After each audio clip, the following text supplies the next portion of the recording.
I welcome you back to our continuing coverage of opening day 2008 as the Red Sox and Tigers will play baseball, but not till after 2 o'clock. Between now and then, there'll be a ceremony we've been waiting for since last October, about 10 minutes away till that ring ceremony and the presentation of the championship rings to all the 2007 Red Sox begins here at Fenway Park. The rings arrived earlier today under quite a bit of secrecy. Most players saying they hadn't even seen what the rings would look like. This was the scene here at Fenway Park.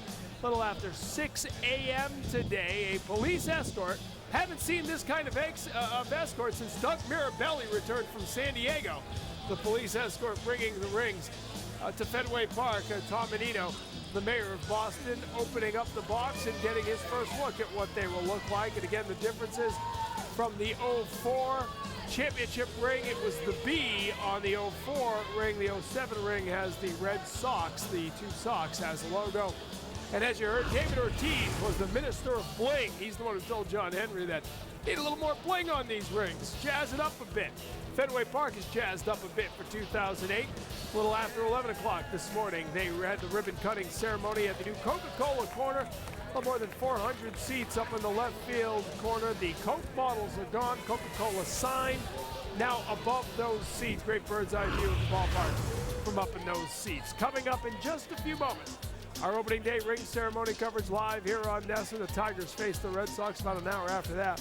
And then full post-game coverage live from Yawkey Way. Eck and I will be here wrapping up not just the game, but the ceremony itself and everything that went on today as they bring baseball back to Fenway Park. And this is what it was like in 2005. Y'all remember the 2004 banner. All the great former Red Sox players coming out to be part of the ceremony, and military veterans coming out with the trophy itself, and then the players coming out to get their rings from John Henry. It was a special moment, to say the least, and you better believe there'll be plenty of special moments today. Look at some numbers. The Red Sox all-time on opening day. They've won their last 3. In fact, they haven't lost on opening day since they won that 2004 World Championship. Daisuke Matsuzaka got to pitch opening day in Tokyo. He gets to pitch opening day at Fenway Park as well. His third start of the year already. The Dice Man on the mound after a very impressive performance against the A's out in Oakland when he threw 96 pitches over 6 2/3 innings, and he didn't walk a batter. Gave up just 1 run, and that's all he could give up as the Red Sox won that one by a 2-1 score. That on the heels of a no decision in Tokyo against the A's when he struggled early with 60 pitches over the first 2 innings, but then retired 10 of the last 11 batters he faced. And the Tigers have lost 6 games to begin a season for the first time since 2003, when they lost 119 games. You heard Gordon Eads say before, only 2 teams have ever lost their first 6 games and gone on to make the playoffs. Of course, Detroit Tigers, the second highest payroll in baseball, second only to the New York Yankees, actually a higher player payroll than the Boston Red Sox. Take a look why. They got some big names in that lineup. Renteria, Polanco, Sheffield, Ordonez, Cabrera, Guillen, Ira, Jones, Inge, the lineup for the Tigers. You see Pedroia leading off for the Red Sox. Euclid, Ortiz, Ramirez, Lowell, J.D. Drew, Veritek, Coco Crisp gets the home opening start in center field, and Lugo is your shortstop. Alex Cora not in the lineup, but ready for the ceremony. He spoke with Catherine Tepman just a little bit ago. TC, thanks. I'm joined now by Alex Cora. And Alex, welcome home. Finally, you guys are back here at Fenway Park. What are you looking forward to most this afternoon? Obviously the ring, it's something you work your whole career for it, and this is my first one, so I'm going to enjoy the moment. Is there anything particular you're looking forward to about the opening ceremonies? Let's see if my ring fits, that's it. But besides that, I know there's going to be a lot of surprises, a lot of championship guys, from the past, so I'm looking forward to it. Have any of those guys given you any insight as to what's going to go forward here for the rest of the afternoon? No, actually no. You just come here, show up, do your routine, and then get ready for that. And I'm just glad my mom is here. She doesn't fly too often from Puerto Rico, and I get her a little present to be here for 2 days, and that's something I'm really gonna take by heart. All right, great. Well, congratulations. Thank you very much, Alex. Thank you. TC, back to you.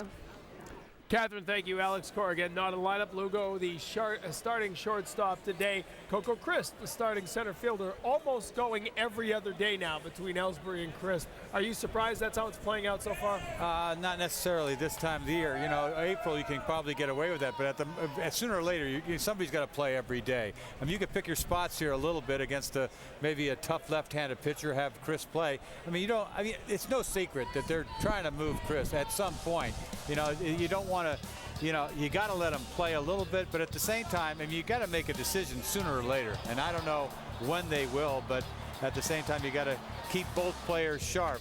And Ellsbury's in no position right now to go in there and say, "Let me play, Terry." I mean, the guy's I don't know. Scott Boras is his agent. You never know. Yeah, you never know. But he's going to get his chance. Obviously, you don't see that happening. But the point is, Ellsbury's struggling a little bit offensively early, and you wonder if not playing every day makes it that much tougher to snap out of it. I mean, it's not that simple to play in the big leagues. Obviously, you know, if you don't play every day, you're going to lose your timing. So, you know, the toughest part here is to try to get both players to play at their best. I mean, it's just hard to do, and I think at some point they'll have to make a decision, but right now.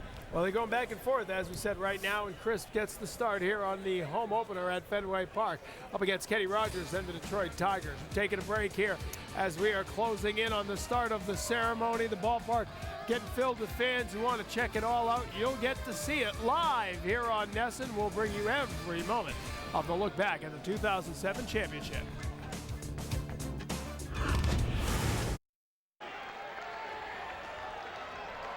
Ladies and gentlemen, the champions of Boston. We thank you all for being here today. And now, for the much-awaited presentation of the 2007 World Series Championship rings.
the 2007 Red Sox, sporting a gleaming testament to their remarkable achievement. They now make their way out to the center field flagpole to hoist the World Championship banner as members of the Boston Pops perform a hymn to New England.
Ladies and gentlemen, our tribute to the world champions of last season.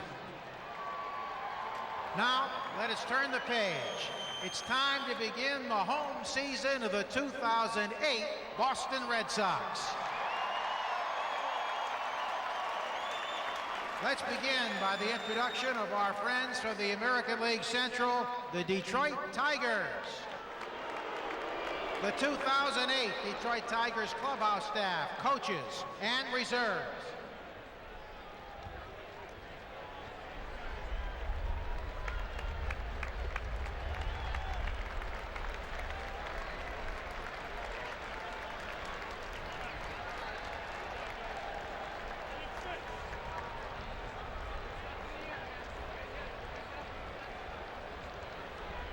Now welcome the manager, number 10, Jim Leland. And his starting lineup. Leading off, the shortstop, number 8, Edgar Renteria. Batting second, the second baseman, number 14, Placido Polanco. Batting third, the designated hitter, number 3, Gary Sheffield. Hitting cleanup, the right fielder, number 30, Maglio Ordonez. Hitting fifth, the third baseman, number 24, Miguel Cabrera. Hitting sixth, the first baseman, number 9, Carlos Guillen. Hitting seventh in the bullpen, the catcher, number 7, Ivan Rodriguez. Hitting eighth, the left fielder, number 19, Jock Jones. Batting ninth, the center fielder, number 15, Brandon Inge. And the starting pitcher for today in the bullpen, number 37, Kenny Rogers. And now, ladies and gentlemen, presenting your 2008 Boston Red Sox.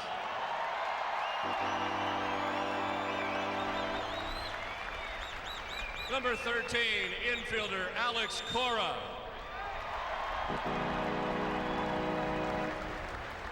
Number 17, pitcher Manny Del Carmen.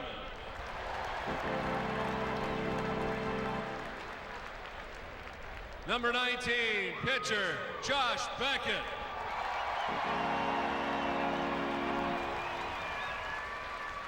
Number 22, infielder Sean Casey.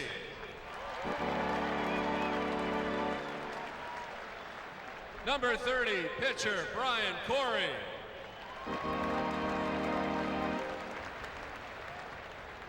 Number 31, pitcher John Lester.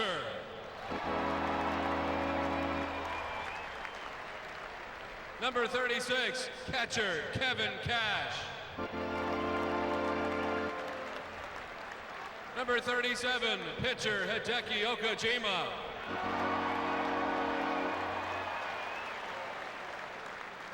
Number 38, pitcher Kurt Schilling.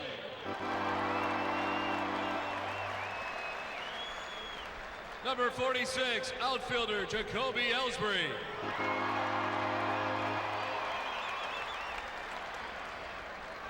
Number 48, pitcher Javier Lopez. Number 49, pitcher Tim Wakefield.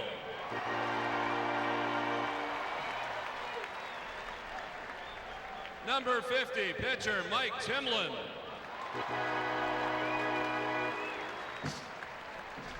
Number 51, pitcher Julian Tavares. Number 53, pitcher David Ardsma.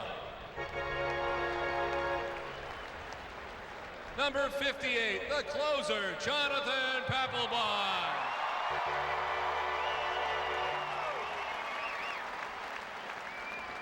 Number 61, pitcher Clay Buckles.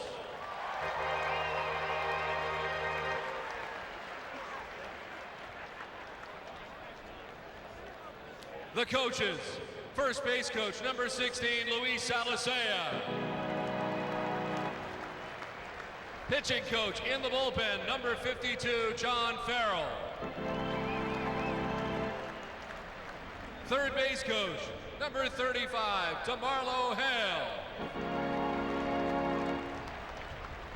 Hitting coach, number 29, Dave Magadan.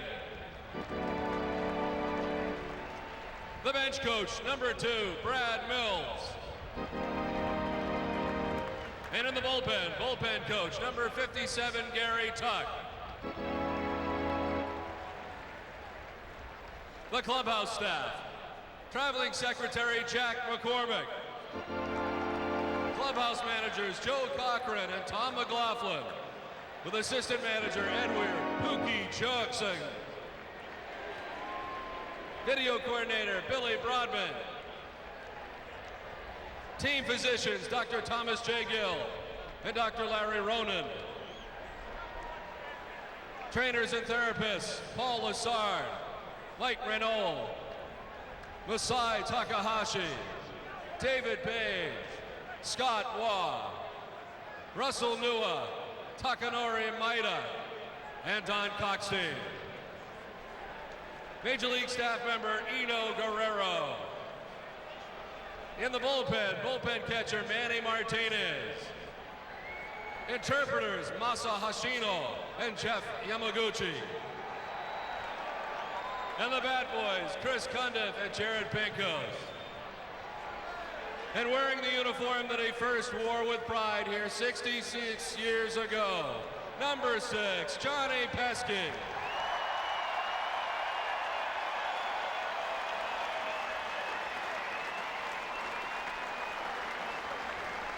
And now the manager, number 47, Terry Francona.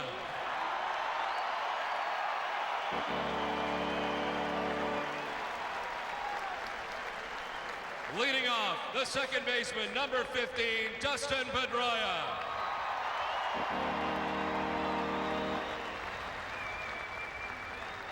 Batting second, the first baseman, number 20, Kevin Youkilis. Batting third, the designated hitter, number 34, David Ortiz.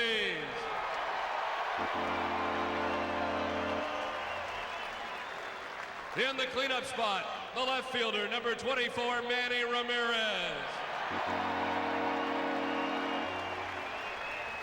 Batting fifth, the third baseman, number 25, Mike Lowell.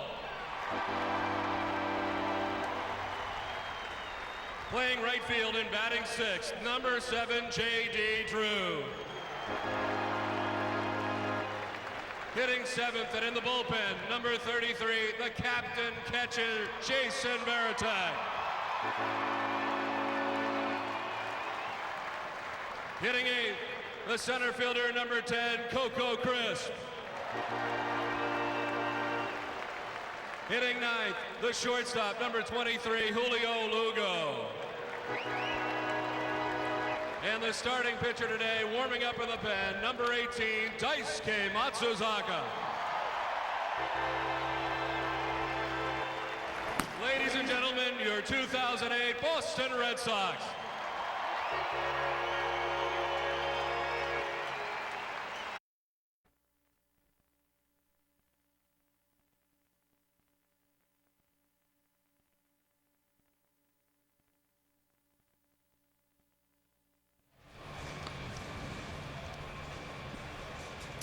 Back at Fenway Park after a great ceremony here. The capacity crowd at Fenway Park on kind of a chilly day here at Fenway, but the sun is shining and you couldn't really ask for better weather for opening day. As the Red Sox get ready to take on the Detroit Tigers, the two powerhouses in the American League going head to head.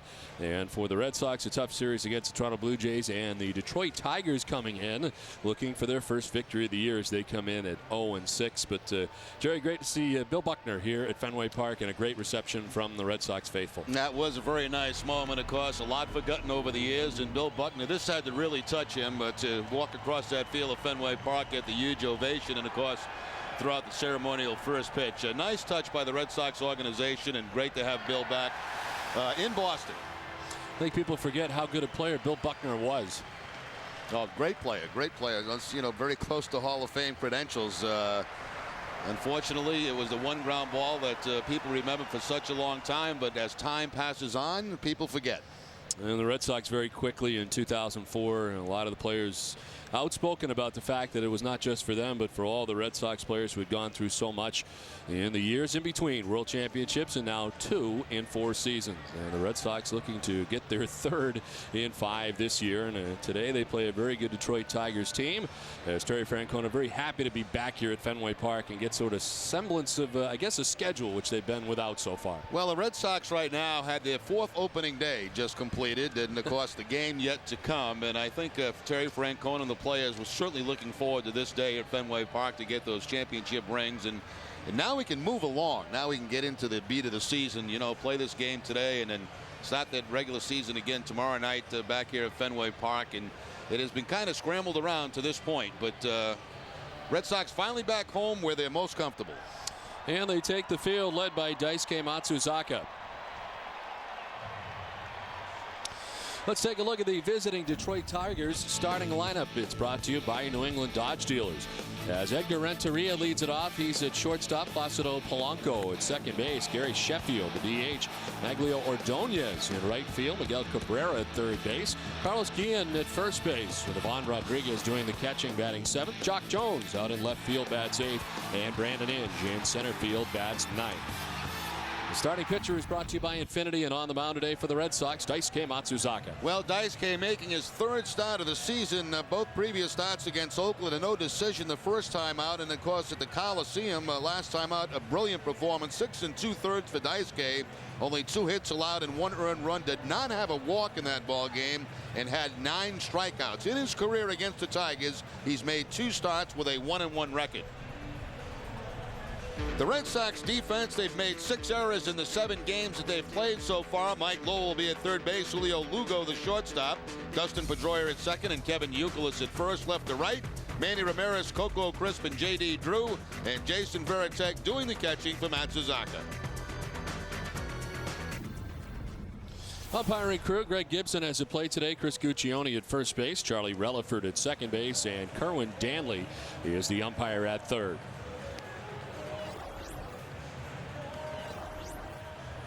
Where available, this telecast can be heard in Spanish by selecting the SAP button on your television remote. You enjoy the game. Buenas tardes, amigos. Well, not a cloud in the sky as we begin baseball today from Fenway Park. 47 degrees.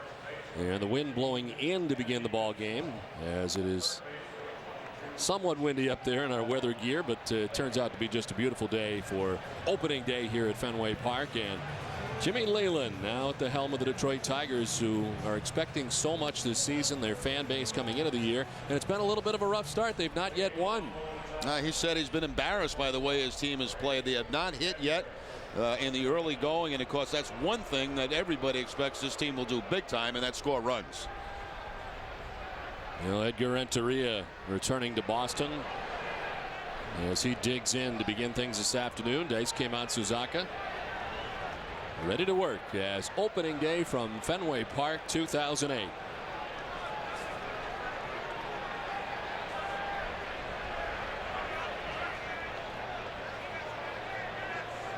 And the first pitch of this one from Daisuke misses for ball 1. Well, Renteria coming over to the Tigers last year, a .332 hitter in the National League, 12 home runs, 57 runs batted in.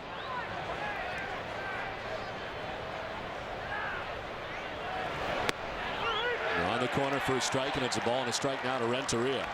Don, I thought last time out Daisuke really used his fastball effectively in that game against the Oakland Athletics. Starts off Renteria with a couple of fastballs.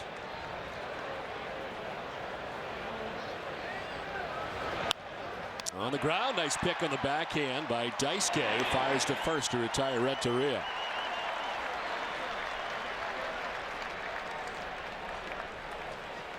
We mentioned it many times. Daisuke, a very good fielding pitcher, and this time has to go across the body to make the play on one big hop. Has plenty of time to regroup and make that throw to first base to get the first out. So one down here in the first inning, and it brings up Placido Polanco, a very good second baseman for the Detroit Tigers. He'll take strike 1 from Daisuke. Now, you mentioned, Don, how chilly it is down on the field because of that breeze blowing straight in, but Daisuke, no sleeves on today.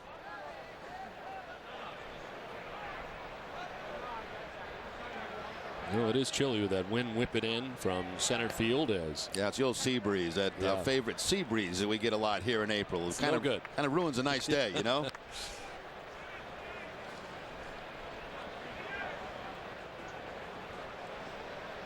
Placido Polanco off to an 0-87 start. You know, that is not going to last. And defensively has been incredible. Of course, winning the Gold Glove last year. Well, I don't think he's made an error, if I'm not mistaken. To go back to the year 2006 is the last time he made an error. Correct. A stretch of 186 games, 911 total chances, both major league records. Last year was selected to the All-Star squad for the first time in his career. And it was his first Gold Glove. Takes a ball. And the count evens at 2-2.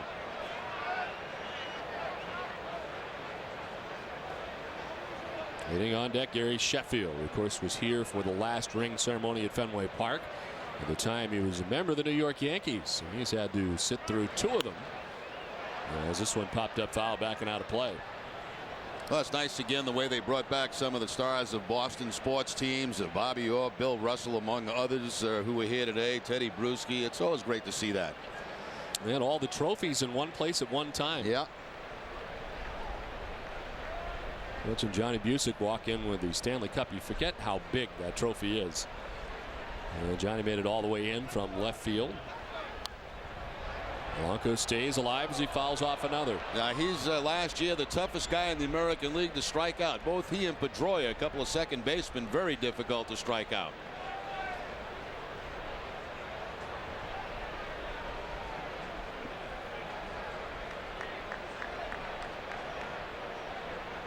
2-2 to Polanco. Base is empty, 1 down here in the top half of the first.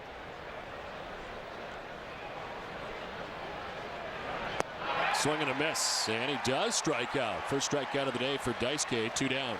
Well, after a lot of fastballs, Daisuke goes to the breaking ball and had Polanco a little bit off balance and surprised by that pitch. Second time this season Polanco has struck out, but here's the breaking ball after all those fastballs. Daisuke has been piling up the strikeouts. Had 6 in his first outing in Japan, 9 last time against the A's in Oakland. So 2 down here in the first inning, and it brings up Gary Sheffield, the DH for the Tigers. And it takes ball 1 from Daisuke.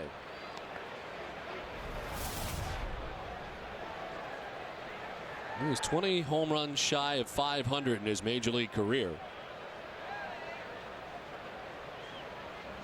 Still looking for his first 2008.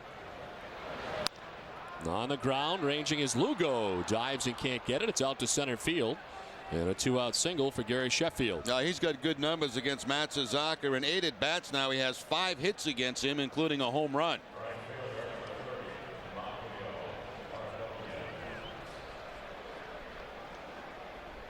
So 2 down, Sheffield at first, and Maglio Ordonez stands in.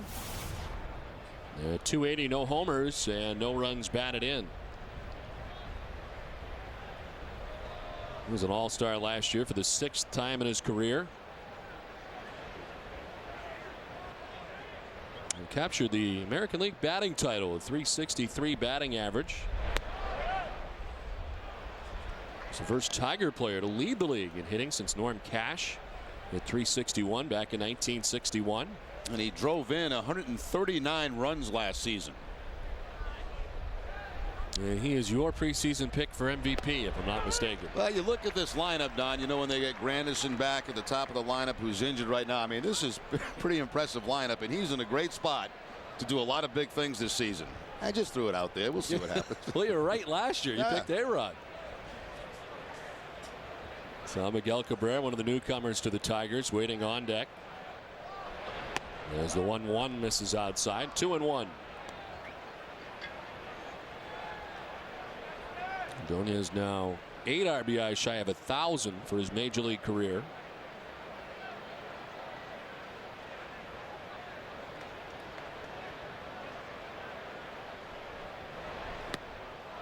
And Daisuke falls behind now, 3-1.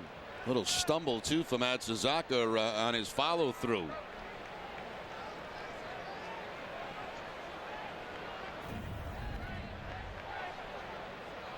He dragged that right foot and then almost turned over his left foot. Sheffield with a short lead at first. A swing and a foul tip and a full count now. 2-seam fastball that time from Daisuke at 92 miles an hour going back in on Maglio Ordonez.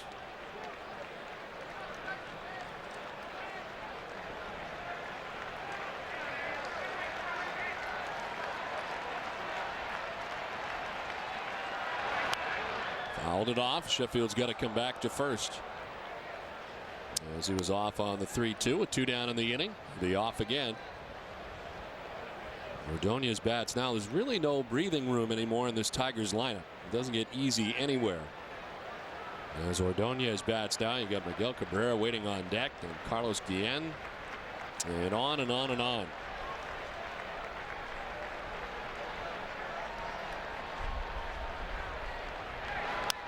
Ordonez pops it up shallow center. Pedroia is out. Sunglasses on. Out number 3 completed. Tigers get nothing. Red Sox coming up.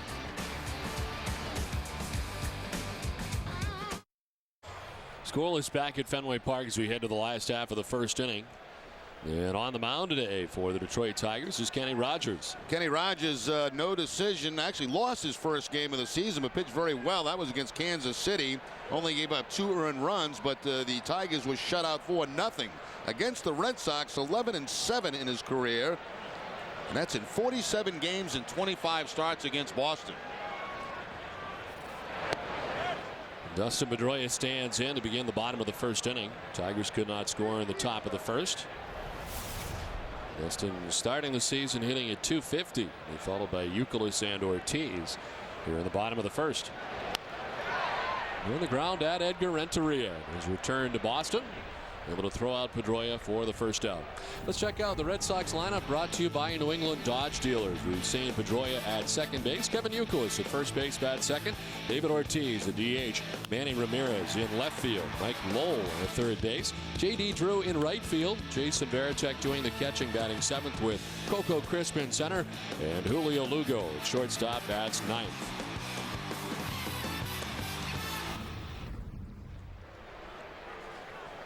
So 1 down for Kevin Youkilis.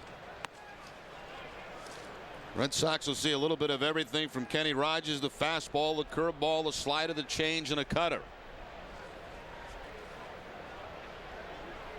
Youkilis has reached base safely in 5 of 6 games. He sends one foul off to the right.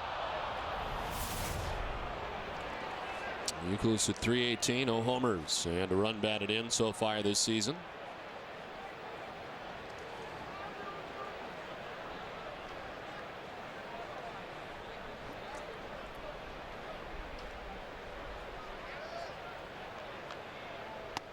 In tight to Youkilis. And it's 2-1 to the Red Sox first baseman. And we got the Gold Glove second baseman here for the Tigers, the Gold Glove first baseman here for the Red Sox. As you have a gold right side represented today between Youkilis and Polanco. As Youkilis hits a base hit into center field. First base hit that Kevin Youkilis has ever had against Kenny Rogers was 0 for 4 coming into the game, but picks up the line drive up the middle for the base hit. So Youkilis off to a good start. Started the game hitting .318, picks up the base hit in his first at bat. Kevin Youkilis with a 1-out single. And here's Big Papi. Red Sox DH so far off to kind of a slow start batting average wise at .115. Does have a home run. And 3 runs batted in. With the shift on for Big Papi, with Cabrera on the left side of the infield. Renteria moves to the right side. Now, one thing about Kenny Rogers, he's always been tough on lefties. Since joining the Tigers, left-handers have hit .198 against Rogers.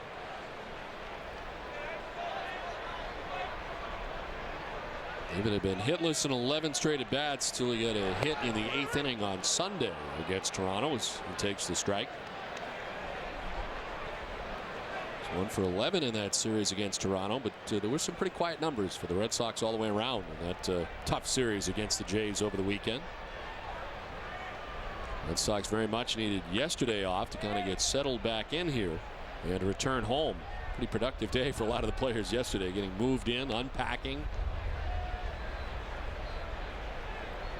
And hopefully Terry Francona did some wash. Yes.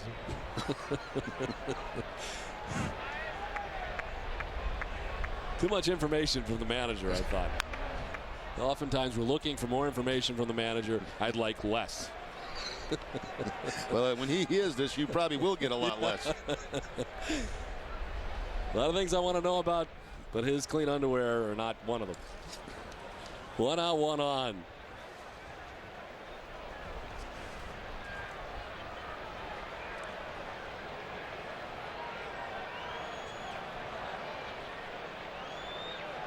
1-2 to Ortiz as Rogers settles in.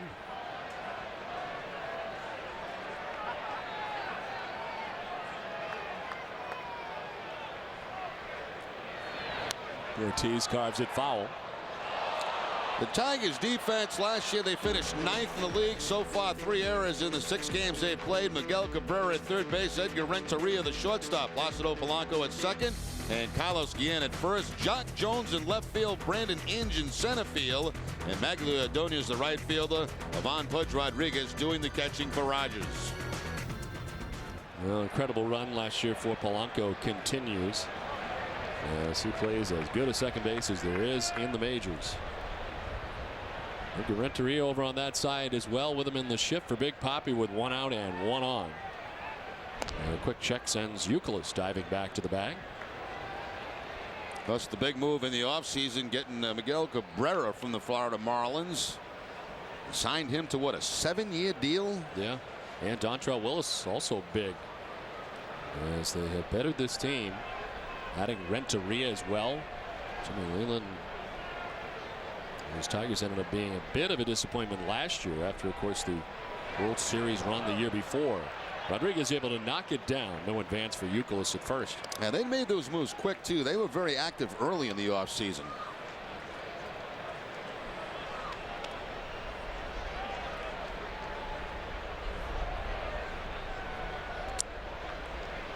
David Ortiz hanging in there, a lengthy at bat here against Kenny Rogers.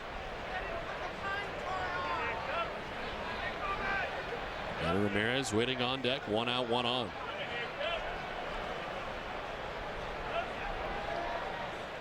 Rogers pretty deliberate here in between pitches.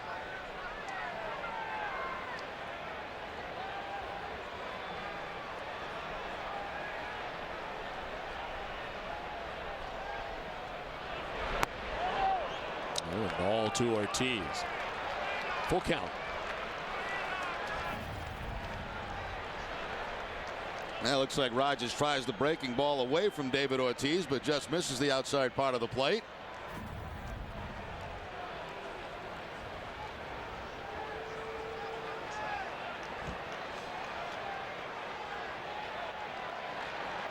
Kenny Rogers, 43 years of age. And it's ball 4 after a lengthy at bat for David Ortiz.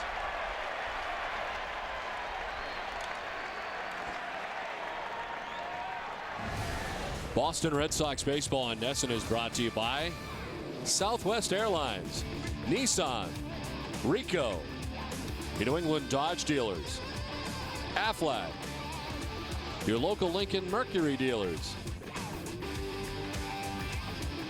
and by Sovereign Bank, the official bank of the Red Sox cable network.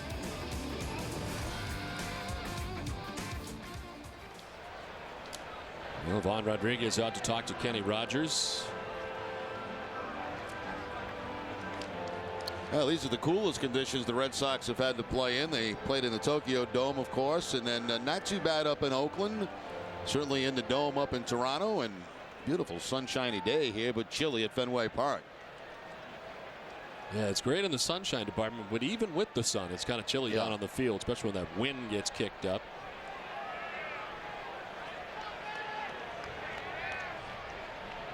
And they're kind of going from right to left and in. As with 1 out, runners at first and second, Manny Ramirez takes ball 1 from Kenny Rogers.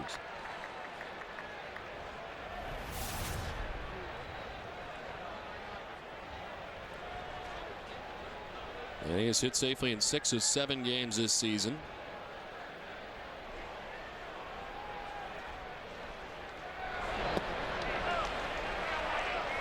And ahead of the count now, 2-0. Yeah, a little control trouble here for Kenny Rogers. He only walked 1 in that 6 innings against Kansas City.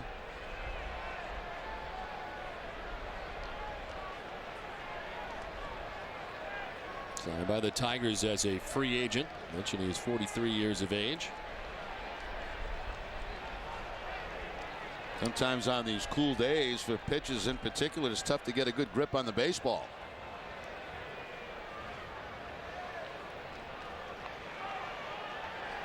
He's limited just 11 starts in his second season with the Tigers due to 2 separate stints on the DL last year. Ended up being transferred to 60-day DL in May and trying to get on the same page with Ivan Rodriguez.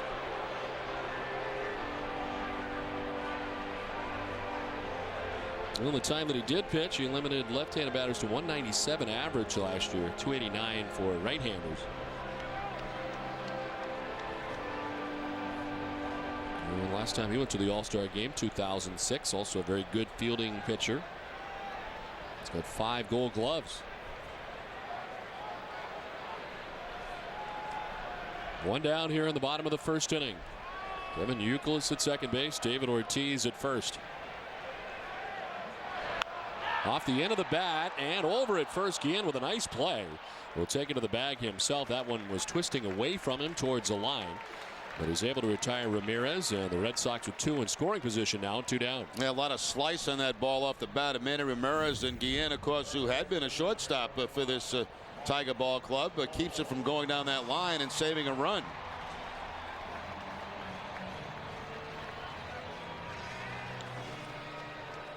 So 2 down here in the last half of the first inning, and a chance for Mike Lowell. And so far, 214 in the young season. One of the largest hands here at Fenway Park when introduced, and when he received his ring.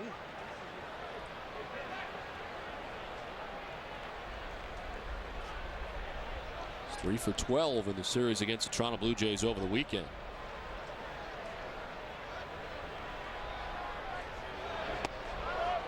Rogers runs it inside for ball 1. This play profile is brought to you by Sovereign Bank, the official bank of the Red Sox cable network. Nick Lowell enjoying the day. And day baseball here from Fenway Park. I think Rogers too happy with that call. Looks like he thought he had the inside corner on Mike Lowell. But the count runs to 2-0. Rodriguez set up inside. Pulls it back just a little bit.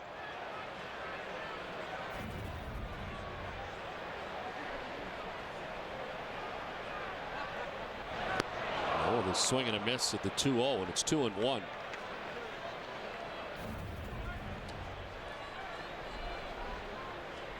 Off-speed swing on a changeup from Kenny Rogers. Lowell expecting something hard on the 2-0 count, did not get it. Youkilis at third, Ortiz at second, and it's ball 3 to Mike Lowell.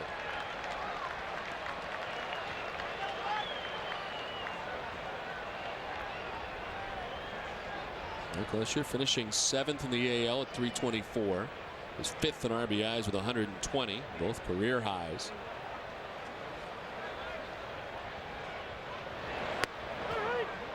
He takes a strike and a full count now.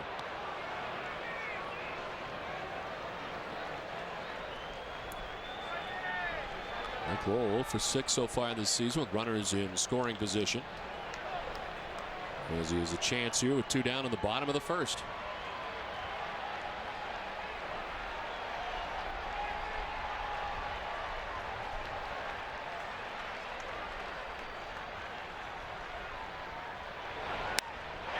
Now towards right center field, Maglio Ordonez moves over and makes the catch against Rogers out of the inning unscathed. Red Sox strand a pair scoreless after 1.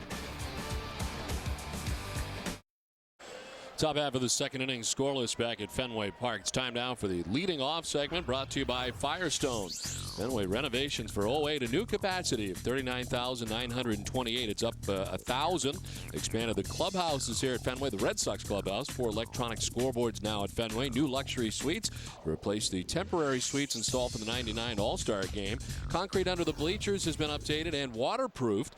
The luxury suites have been renovated, and the seats, except of course for the Ted Williams red seat on the right field line, have been replaced. And a look at the brand new area down the left field line. Looks like it has been here forever. It really does. And it's amazing how the additions that they make year to year, really can't tell they weren't there before. And that includes really the monster seats, of course, in years past. And then a couple years ago, the right field roof. Yeah, those 2 new seats down the left field line on that second deck are very nice. A nice angle to the ballpark. Got a good look at the left field wall.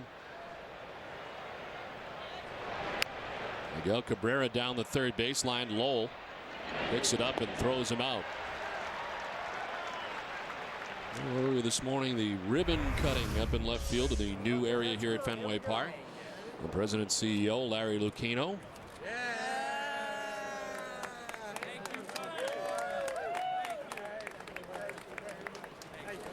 Lefty and righty Sox also on hand for the ceremony. As a look at that, yeah, you really do kind of bend around and look right at home plate. They are situated great as far as their vantage point, looking back down towards the batter. One down in the inning for Carlos Guillen.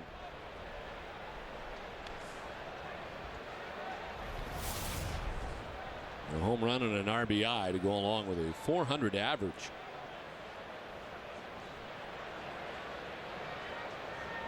He's 5 home runs shy of 100 in his major league career as he swings and misses. And once again here early in this game for Daisuke, an awful lot of fastballs. That was the case in the first inning, except to get Polanco on a breaking ball to strike him out. And a lot of fastballs for the first 2 hitters here in Cabrera and now Guillen.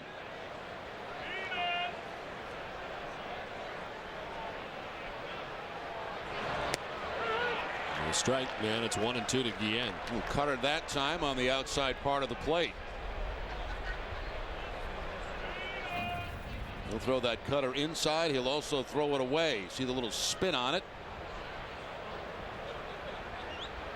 Kind of pitch a left-hander will give up on, thinking it's going to be away, and it just cuts a bit and picks up the corner.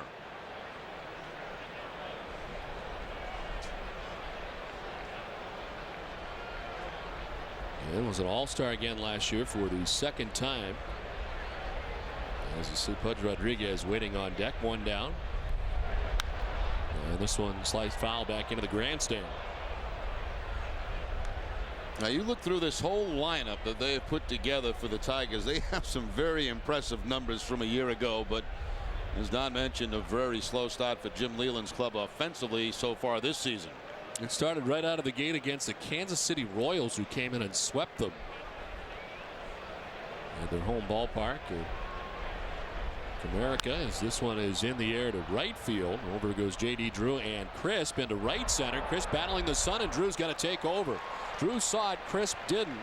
As Coco lost it in the sun, fortunately Drew was there and he makes the catch. Yeah, no clouds up above to help today at all, and good play by J.D. Drew, hustling in that direction just in case. And Coco looked like he lost it right at the last minute, but it was okay because Drew was doing his job, moving over in that direction to try to help out. He had a better angle on it, didn't have the sun in his eye, and was able to make the catch where Coco didn't know where it was.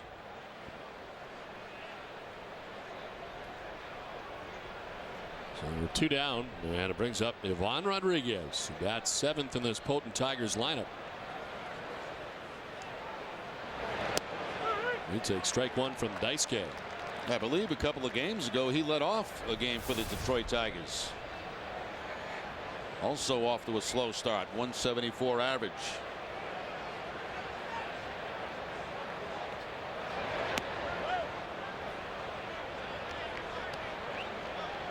The Tigers, the Red Sox home opener at Fenway Park for the 6th time in the history of Fenway Park. And the Red Sox lead in the series 3-2 on opening days here at Fenway.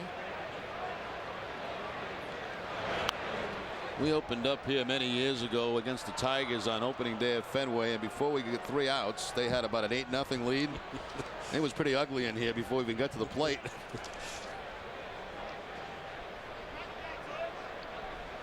Well, of course, Sean Casey, a member of these Tigers a year ago.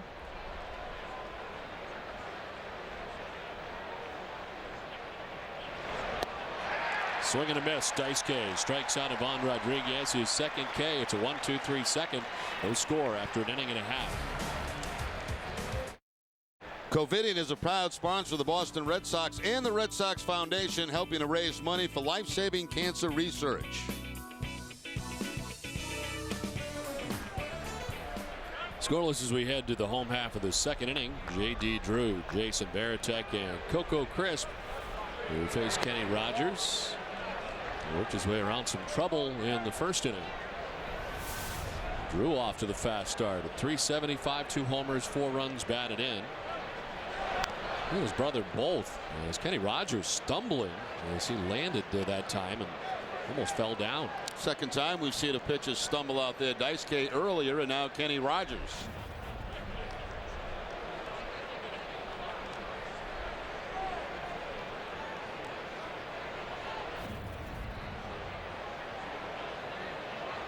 J.D. Drew's brother Stephen Drew has 2 home runs also, so he's off to a fast start for the Diamondbacks. Grounds this one into right center field. So J.D. continues to swing the bat well. He's got himself a leadoff single to begin the bottom of the second. Yeah, 5 straight games now for J.D. Drew as far as getting a base hit. One of the hottest Red Sox hitters in the early going. And we mentioned how tough it is to hit Kenny Rogers for a left-hander, but Drew picks up the base hit. So lead runner on for the Red Sox here in the bottom of the second inning, and here's Jason Varitek. 261, 2 homers, and 3 runs batted in.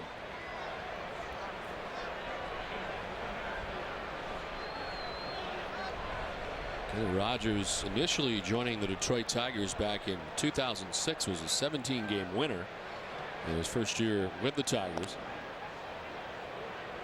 Spending the bulk of his major league career as a member of the Texas Rangers, breaking in with the Rangers back in 1989. An 18-game winner with Texas in 2004 in his second stint. He was really something too in those playoffs a couple of years ago. A lot of questions. Oh, could Kenny Rogers pitch in big games? Well, certainly proved that. We'll bring him back for another year here with the Tigers.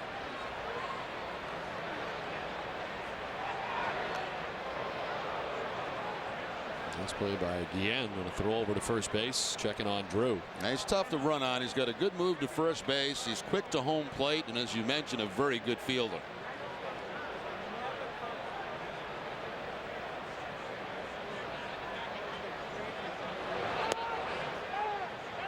Time was called. They are going to charge a balk and send Drew to second base. Yeah, they're going to say he didn't stop, and that's going to bring Jimmy Leland out of the dugout. It was almost like a quick pitch by Kenny Rogers. I mean, Drew wasn't going anywhere. There's no question about that, but there was almost no stop by Rogers, and Jim Leland's going to question that. Gibson, the home plate umpire. Varitek steps in, and watch Rogers how quickly he gets this ball home. Now, there was a stop. There was a stop. He did come up to a stop, so a very close call there. Well, the Red Sox will take the gift. So J.D. in a scoring position now, nobody out on the balk. Varitek after the 1-0, fouling it off to the right.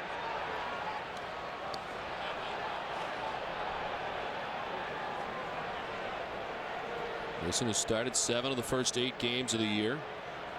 As Kevin Cash has caught the first start of the year from Tim Wakefield, and that's been it. As Coco Crisp waits on deck, Red Sox batting in the last half of the second.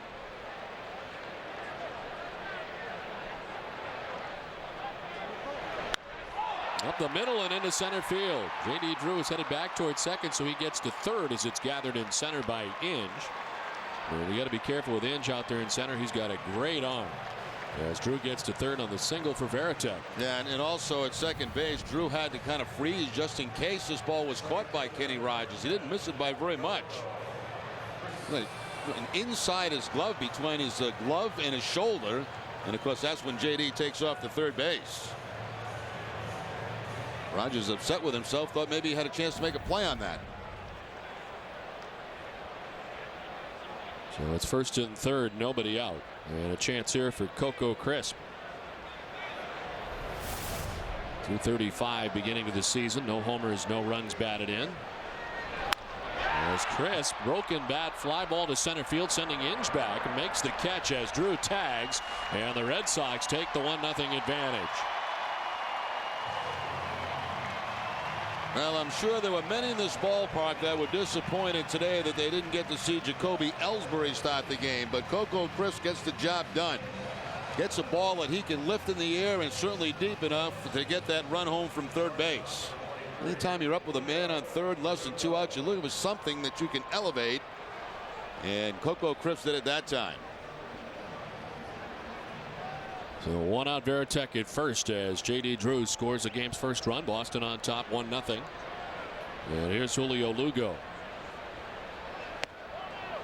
Well, the platoon continuing for Ellsbury and Crisp so far to begin this season, and today Coco Crisp getting the nod on this opening day at Fenway. Now, it didn't surprise me, Don. You know, when you looked at Kenny Rogers, tough against lefties, you kind of expected that it was going to be Coco in center field. Coco with good numbers against Rogers. This one glances off the glove of Rodriguez. No advance for Varitek at first base. Looked like a changeup here that just bounces off the glove of Pudge Rodriguez. In and out. But it tailed up that first base line and no advance by Jason Varitek.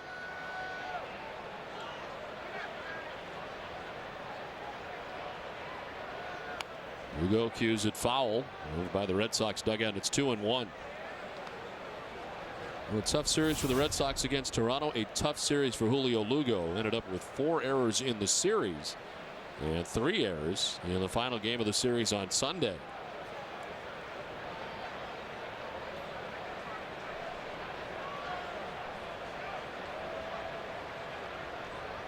One down, Varitek at first. And it's 2-1 to Lugo.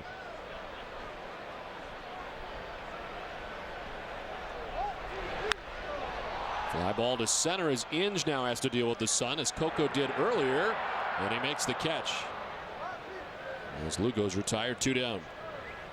You don't have to go to Fenway to feel the ballpark excitement this season. Visit a Showcase cinema near you for HD Game Night Red Sox Live. Don't miss the first game of the season this Friday at 7 as the Sox take on the Yankees. Tickets are now available for 8 games, and kids are always only $5. Visit NESN.com for complete information and a list of participating theaters.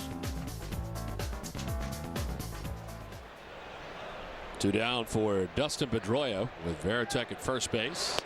Rogers going second time through the Red Sox order now. We mentioned that fly ball of Brandon Inge. He's been all over the place. He was catcher, third baseman, now in the outfield, center field, filling in for Granderson. The thing he does have is a great arm. He settled into third base pretty nicely until, of course, the arrival of Miguel Cabrera. And to begin spring training, he was a man without a position. Finds himself now in center field. You mentioned in the absence of Granderson, but it's amazing. Most thought he would be traded by the end of spring training. That did not happen. A valuable guy to have in a club. He can play so many different places.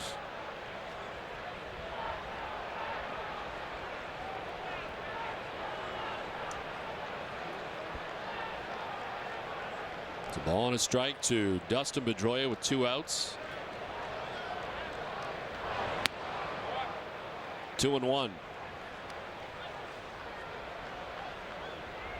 Pedroia started every game so far this season for the Red Sox. And that's now the Youkilis waiting on deck.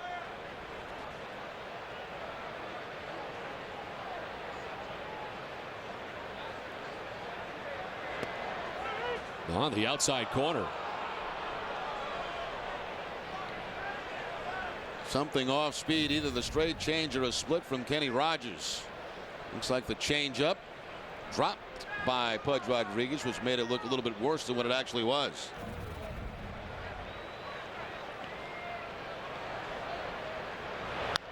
On the ground left side, that'll find its way through into left field.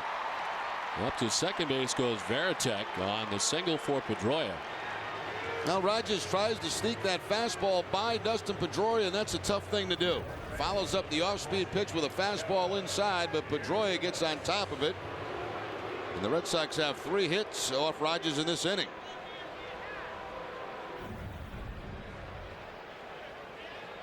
So it's first and second now, 2 down, and it brings up Kevin Youkilis. He was single to center field his first time up. As Rogers starts off ahead. 1-0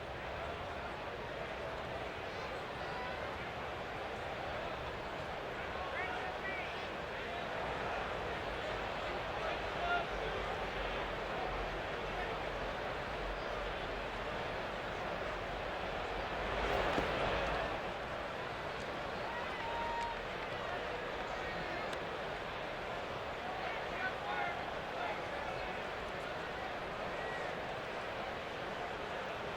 David Ortiz waiting on deck. Red Sox had a chance in the first inning. The runners at second and third and 2 down, but could not score, stranding a pair. Well, they've gotten a run in here in the bottom of the second inning, looking for more. With Varitek at second, Pedroia at first.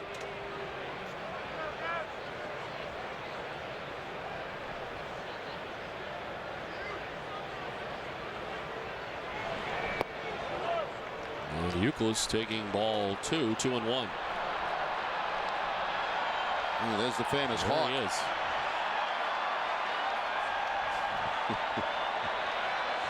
He's got more publicity than the team has over the last week.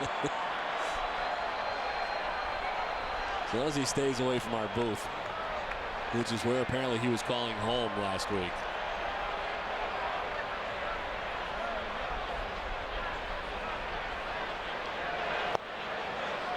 One is framed by Rodriguez. They got a hawk that hangs out here during the day, and at night they get an owl that hangs out around here.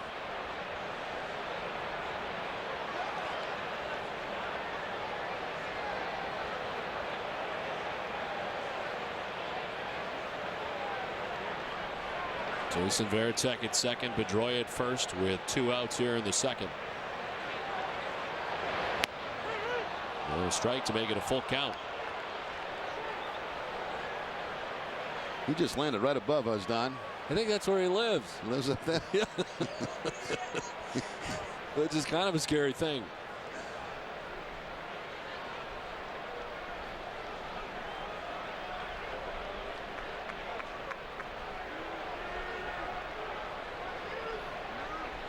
Full count to Euclid as he takes ball 4. Well, this will load the bases. The second walk given up by Kenny Rogers. Now, Rogers just does not look comfortable out there in the early part of this game. They're taking a lot of time between pitches. He's got a couple of walks, some base hits. Just hasn't fallen into any kind of groove yet.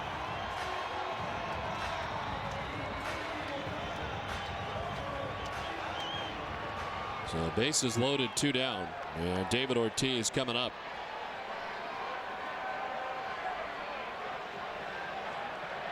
David walked in the first inning. Rogers now has walked 2 in an inning and 2/3. Ortiz drives one down the right field line. Over goes Ordonez towards the corner to make the catch on the dirt of the track to rob David Ortiz and the Red Sox. Boston gets a run, takes a 1-0 advantage through 2. Watch the Red Sox from some of the best seats in the house atop the Green Monster. Tickets are now on auction for the entire second homestand, including Patriots Day. Visit RedSox.com. Click on Green Monster Auctions to place your bid today.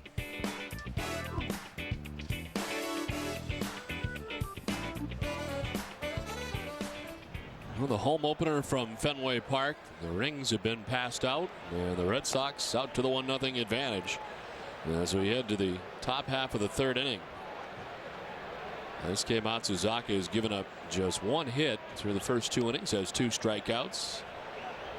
And he deals with 8, 9, and 1 in the Tigers' order. Jock Jones, Brandon Inge, and Edgar Renteria here in the third. Yeah, and David Ortiz quickly remembers what it's like to be back at Fenway. It's a long way out there to right field. 380 to the bullpen. He hit that ball pretty good, but to the warning track.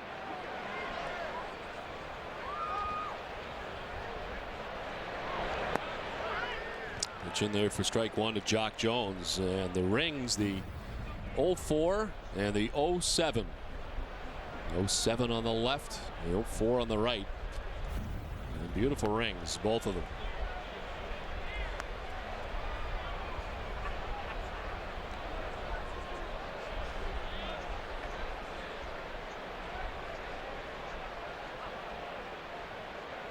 One to Jock Jones. Fly ball to center. It's been an adventure for Crisp out there battling the sun. Says he's got it and makes the catch. Well, the arrival of the rings at about 6 o'clock this morning as DHL brought the rings here into Fenway Park. There, Tomanino was here as they made their way in. And you got to look at the rings.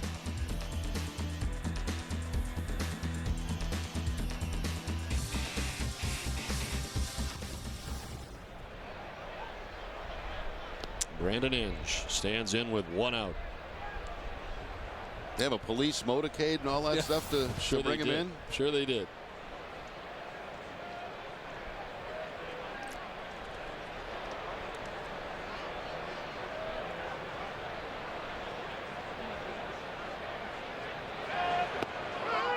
And the breaking ball in there for strike, 1-1. It was great to have the Boston Pops here as well as part of the pregame ceremony as they returned. They were part of it also on opening day 2005. Goes around, says home plate umpire Greg Gibson. And it's 1-2 now to Inge.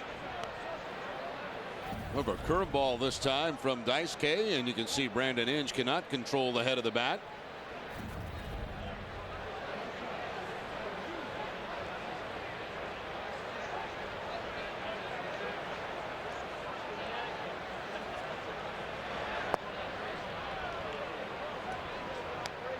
Inge, one of the Tigers, off to a fast start. He's got 2 homers, 4 RBIs. And the .316 average coming in. Top of the order, Edgar Renteria waiting on deck.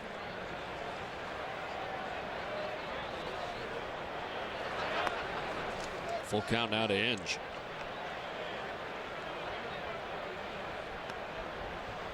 Inge has now played 5 positions during his major league career. Catcher. He's played the most at third base, 545. Left field, center field, where he is today, and right field. Breaking ball strikes him out, and it's a 3rd K for Daisuke, 2 down. The Amica Pitch Zone is brought to you by Amica Insurance. Get the right auto and home coverage at amicamass.com. Breaking ball for Daisuke to pick up the strikeout. It just kind of looked like he had Inge guessing the wrong way throughout that whole at bat. 2 down, 6 in a row, retired by Daisuke, and it's back up top for Edgar Martinez. Why do I keep calling him Edgar Martinez? He's Edgar Renteria. He grounded back to the mound his first time up. Well, you know what? Maybe he'd rather be Edgar Martinez coming back to Fenway. Yeah, he got kind of booed when introduced here at Fenway, the former shortstop for the Red Sox. Yeah, what a shame, too. This guy's been a great player. He just happened to have one bad season here with the Red Sox, and especially defensively. To left, Ramirez coming on to make the running grab. A 1-2-3 third for Daisuke, done with 2.5, 1-0 Boston.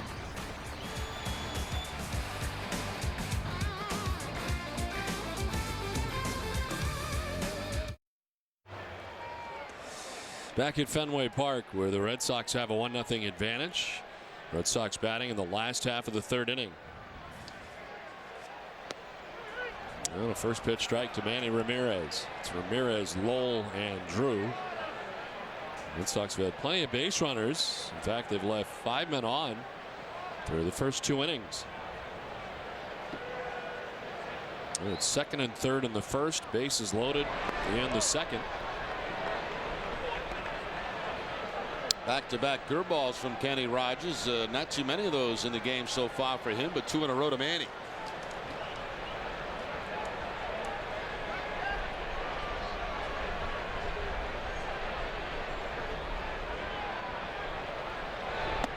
They tried to hold up and did, according to Chris Guccione. Now Manny's pretty good at holding up his swing because he has that kind of inside-out swing, the hand inside the baseball, and a lot of times those guys are able to check the swing on a more consistent basis than some others.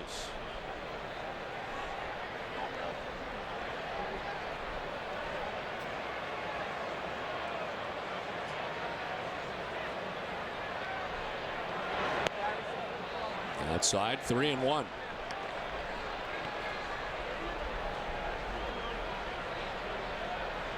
Lowell, then Drew. We're in the home half of the 3rd inning.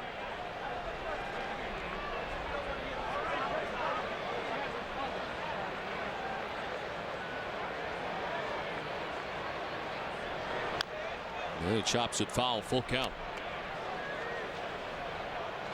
Kenny Rogers kind of been on the edge through the first 2 innings of today's outing. Had a battle out of some situations which he has done effectively, but The pitch count rising as through 43 through the first 2 innings.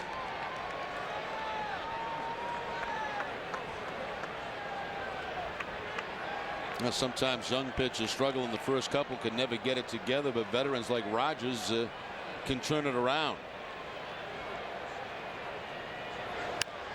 And he drives one out towards deep right center field. Back goes Brandon Inge towards the triangle, and it's into the triangle as Ramirez throws it into another gear and is headed for third base. The throw to third, and Manny is safe.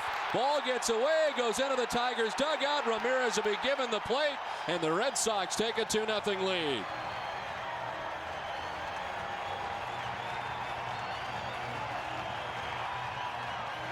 Well, without the wind blowing in today, that's probably a home run. Instead, it's going to rattle around in that corner around 420.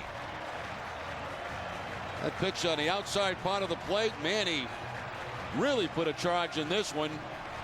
Took a gamble on heading to third base. A good throw may have had him, but the throw is going to end up going into the dugout, and Manny scores from third base. There's the relay to the second baseman. Is that Polanco? If it is, he'll probably pick up his first error in like about 1,000 years. Yeah.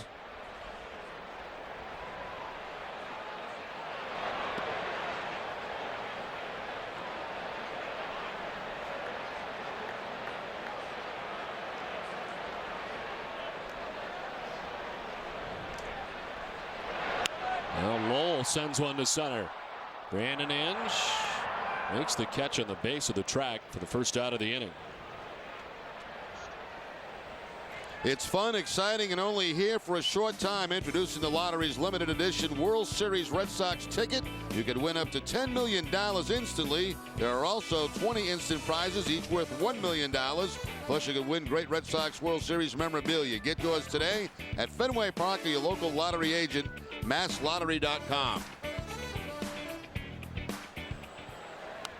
J.D. Drew sends it foul to the screen. A single to center field first time up. Yeah, that was the error on Polanco on the relay throw, so he picks up his first error since back in 2006. He had not committed an error since July 1st of 06 at Pittsburgh. Stretch of 187 games. And the throwing error here ends up in the Tigers dugout. Oh, good throw gets him.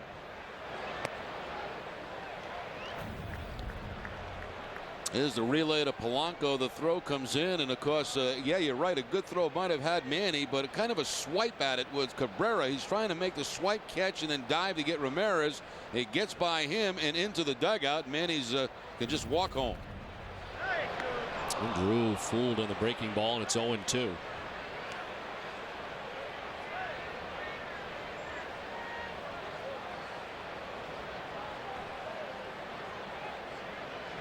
The captain waits on deck. Red Sox have added a run. They're in the last half of the third inning.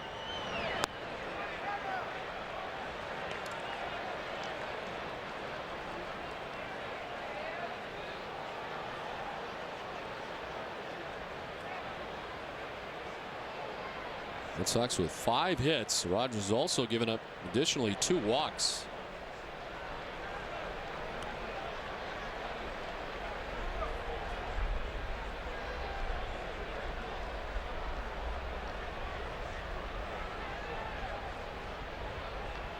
Payoff pitch to Drew. Yeah, strike 3. Who doesn't like it takes with him just the first strikeout of the day for Kenny Rogers. And there's 2 down. He saw an awful lot of breaking balls in that at bat from Rogers. Then Rogers picks up the outside corner with the fastball. The Amica pitch zone.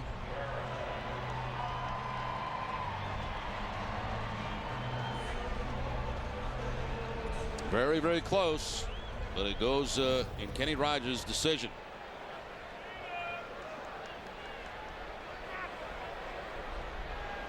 So 2 down in the third. Jason Varitek single to center first time up. He takes strike 1 from Rogers.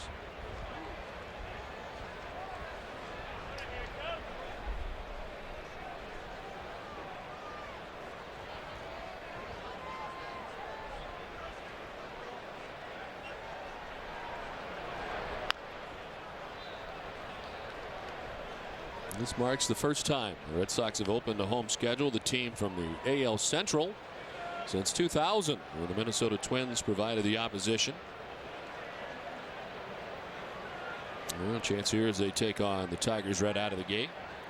And if I'm not mistaken, this is the third opening day start for Daisuke. He opened in Japan, he opened in Oakland, and now here at Fenway. Lots of introductions with Terry Francona and his team, as this one is fouled off to the right. This is effectively the end of the introductions for a while. Yeah, we hope we see him in October. But we've had our share already this season. Yeah, there'll be a few of them that get to do it again at the All-Star game. That'll be it for a while.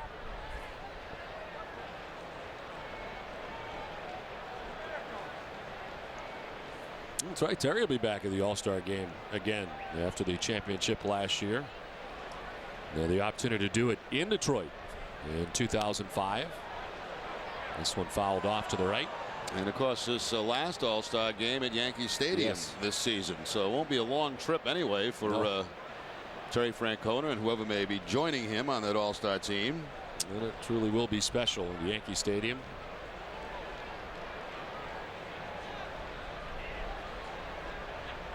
Veritek has homered twice in the last 4 games. Now is 150 in his career as he lines to left. Jock Jones dives forward and makes the catch to end things here in the third. Red Sox get another run, take a 2-0 lead at the end of 3.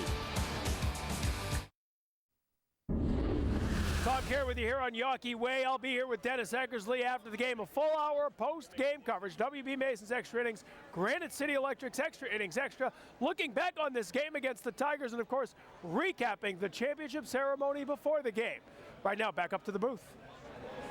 Thanks very much, Tom. We look forward to the post-game from Yawkey Way as the Red Sox enjoy a 2-0 advantage in their home opener as we head to the top half of the 4th inning. It's like old friend Doug Wheeler taking some photographs of folks here at Fenway Park. Is he now doing photography on the side? I don't know. Maybe so. Great producer in NESN history. Enjoying his retirement now. He operated a camera when I was playing. Is that right? Yeah. Placido Polanco to lead it off here in the 4th.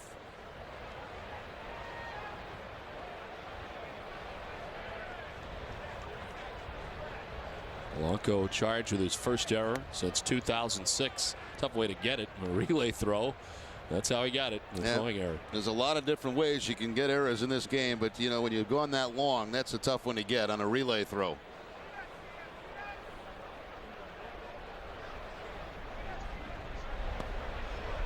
Daisuke with 3 strikeouts through the first 3 innings. Only 1 batter has reached for the Tigers through the first 3.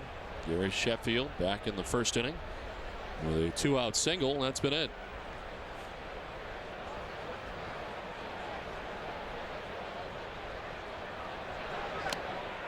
This one fouled at the dish, and it's 2-1. I wonder how much pressure these Tigers are putting on themselves right now coming into this series. Well, they're not winning yet. Yeah, I mean, there is pressure to get that first win, but this is also a veteran team. You know, it's not like they're a bunch of young guys who haven't been through tough times before, and I'm sure they know once they get rolling, they're going to be rolling pretty good. But you got to, you know, you're anxious to get that first one out of the way.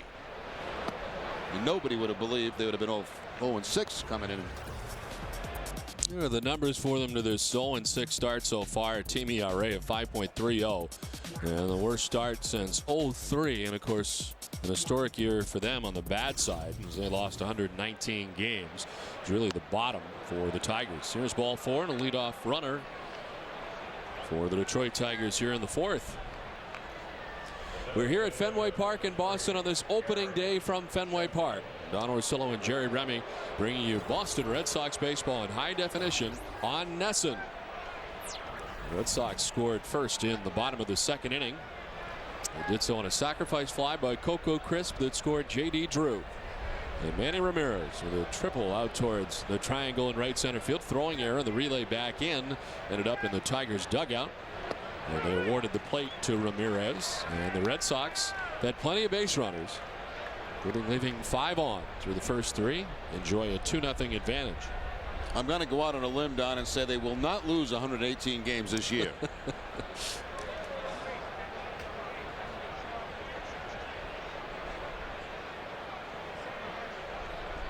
Well, that really was a very tough year, especially on their starting pitching. There was some amazing numbers. Guys losing 19, 20 games that year for the Tigers. Some of their good young pitchers. Yes. Bonderman, Roth. There were some very difficult years and growing pains, but a lot of those guys who suffered through that year were with the Tigers for the good times. They reached the World Series against the Cardinals the year before last.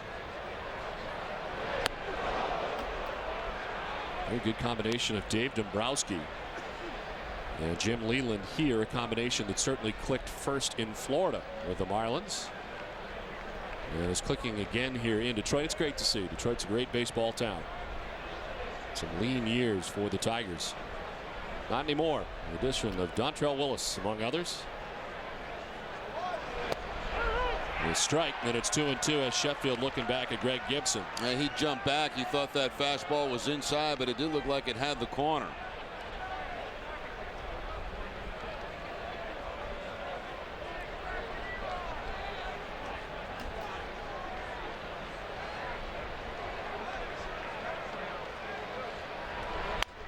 On the ground to third, Lowell will try to start it. The second for one, on to first. Round the horn they go. And Pedroia looked like he got cleated at second base a little bit by Polanco, but still able to turn it over. Lowell playing deep now. Watch the slide here and watch it come up, and looks like, yeah, he gets it right in the left thigh, but still able to make that accurate throw to first base.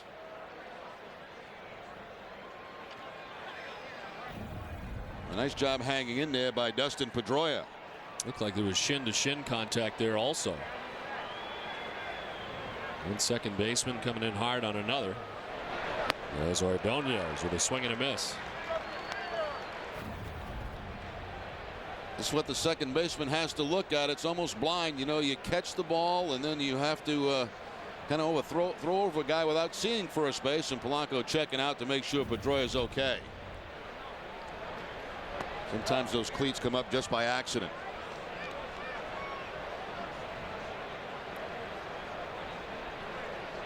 Ordonez popped out to second base first time up.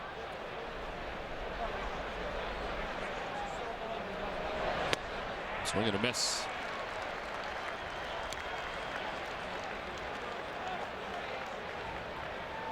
Imagine as a second baseman, and you were, if you come in hard, you got to expect it to go the other way. Well, you always be kind if you go in hard, because you don't want that coming back after you. So make sure you're okay. You okay? Yeah, you good. Nobody needs to retaliate here. Strike three call. Ordonez is frozen. 4 Ks for Matsuzaka, and a 2-0 Boston lead. Sox Appeal is returning to NESN this summer. If you think you have what it takes, come to an open casting call at Bob's store near you. Our casting crew will be in Manchester, Connecticut on Saturday and Cranston, Rhode Island on Sunday. For more dates and information, visit redsox-appeal.com. It's an all-new season of Sox Appeal. Do you have it? Oh, I like that. They have it. Good, yeah. They have it. That should be your second line. What? They have it? Never mind. Coco Crisp leading it off here in the bottom of the fourth. What, the one about you want to go get a bite to eat? Yeah, that's pretty good. How you doing? How you doing? And after the game, you want to get something to eat? That doesn't do it nothing. Oh, yeah. That's outstanding. The key matchup is brought to you by Honda. 1 for 30. And part of the reason he is in there today. He's already contributed with a sacrifice fly in the second, which helped the Red Sox grab the game's first run. They've added a run and lead it 2-0 here in the last half of the fourth inning.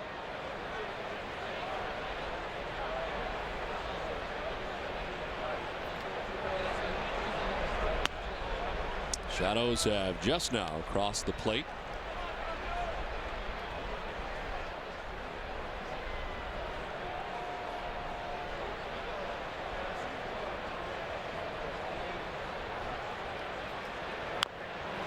Rogers, good fielding pitcher, barehanded, Throws to first, kind of threw in towards the runner. Again, had cross in front of Chris, but made the catch, and they retire Coco for the first out of the fourth. A nice play by Kenny Rogers. Quick as a cat coming off the mound as he pounces on this, and then with the bare hand picks it up.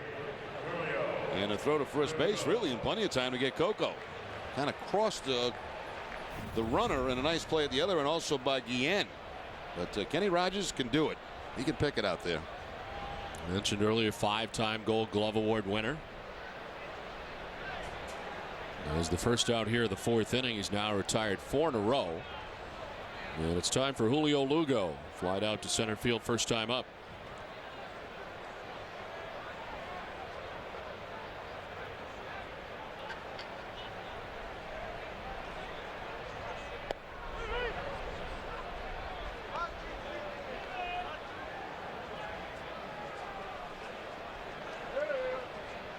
Couple of the youngsters, John Lester, Clay Buchholz. Ball and a strike now to Lugo.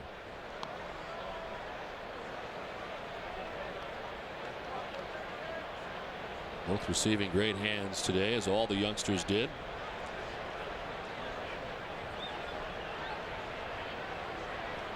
Red Sox starting to get used to this whole opening day after a world championship thing.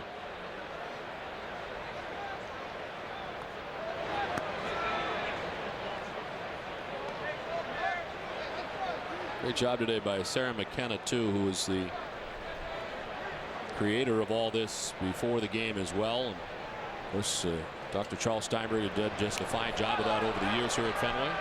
And one of the great touches, too, was bringing Bill Buckner back today. In case you missed it, this was the scene today as part of the ring ceremony, throwing out the ceremonial first pitch. Bill Buckner brought back to Fenway Park at a long standing ovation. And he certainly seemed to be touched by it, didn't he?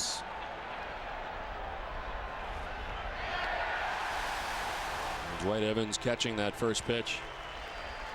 The applause went on for a very long time for Bill Buckner.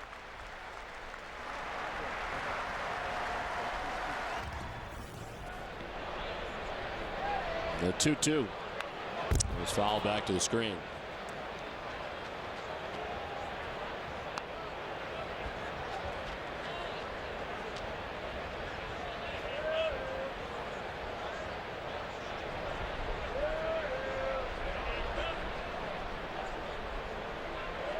Rogers about to throw his 75th pitch with one down here in the last half of the fourth. A lot of pitches early for him.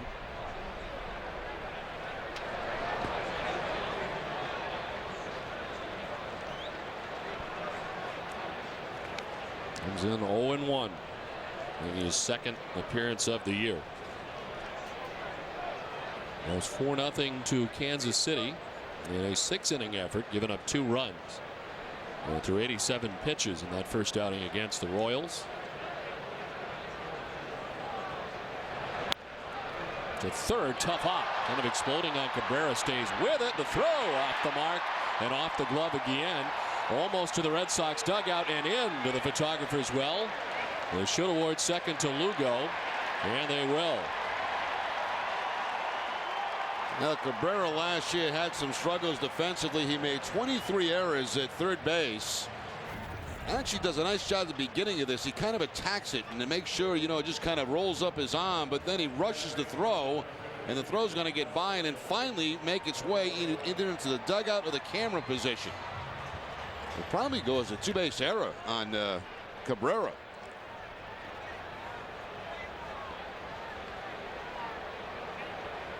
We're going to give him a hit and an error, as it did get into the camera well there.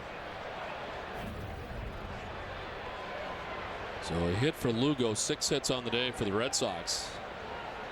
And the error charge to Cabrera on the throw. Tigers now with 2 errors. As Dustin Pedroia takes strike 1.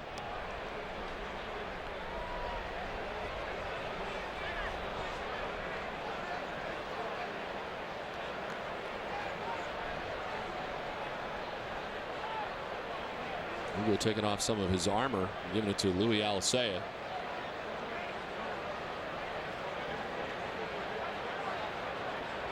Pedroia 1 for 2 today. Grounded out second base in the first. Single to left in the second.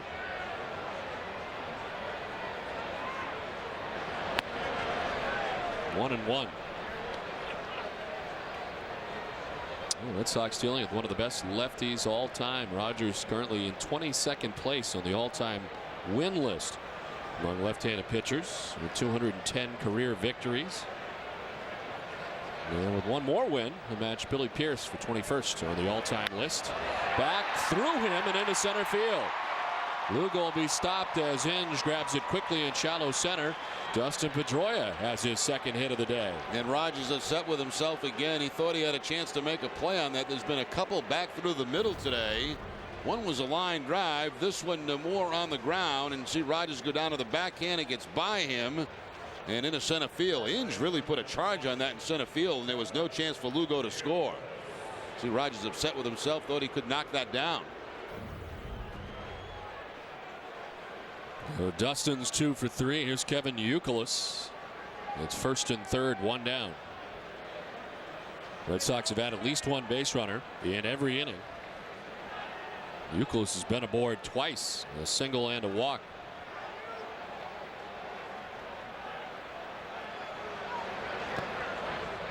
In the dirt.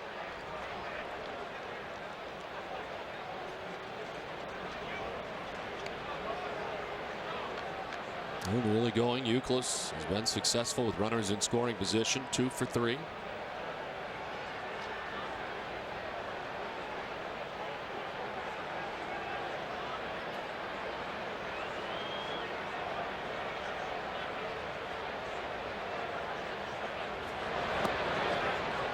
Ball 2 and it's 2-0. Action in the pen. Jason Greeley is up.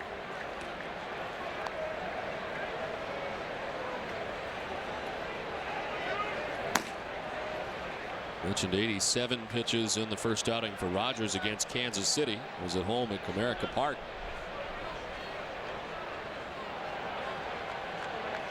Chuck Hernandez, the pitching coach for the Tigers. All-time Kenny Rogers 5-6 here at Fenway with a 5.48 ERA. Yeah, he just hasn't had an easy inning in this ball game. Down the line but foul.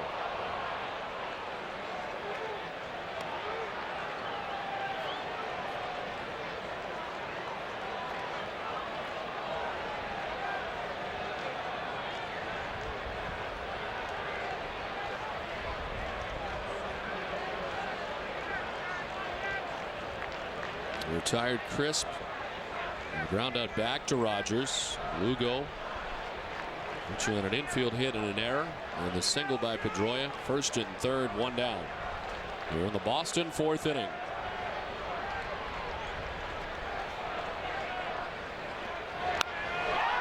Youkilis hits a fly ball out towards left center. Brandon Inge onto the track to make the catch plenty deep enough for Lugo to tag and jog home with the Red Sox third run of the day.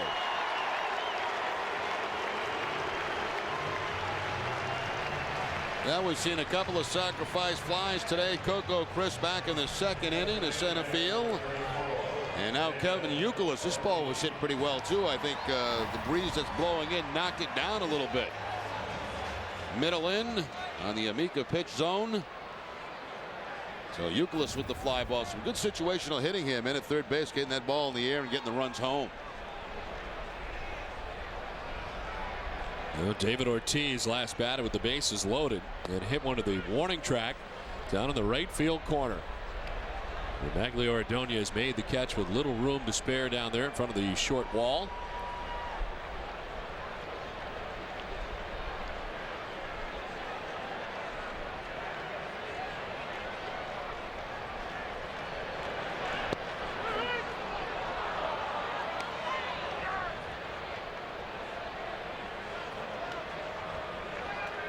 Rogers up to 85 pitches now.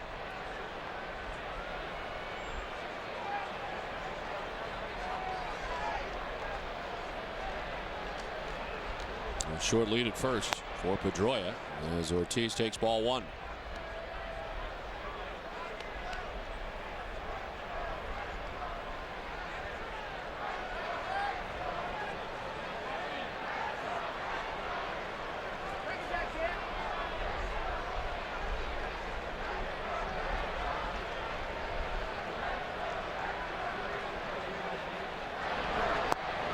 2's not chasing, and the count evens at 2-2.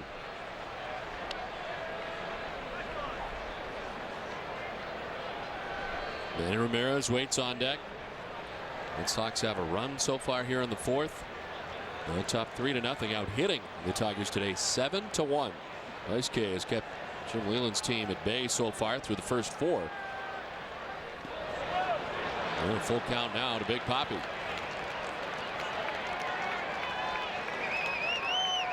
And of course, with the full count and 2 outs, Pedroia off at first base, ending the gap, has a chance to score.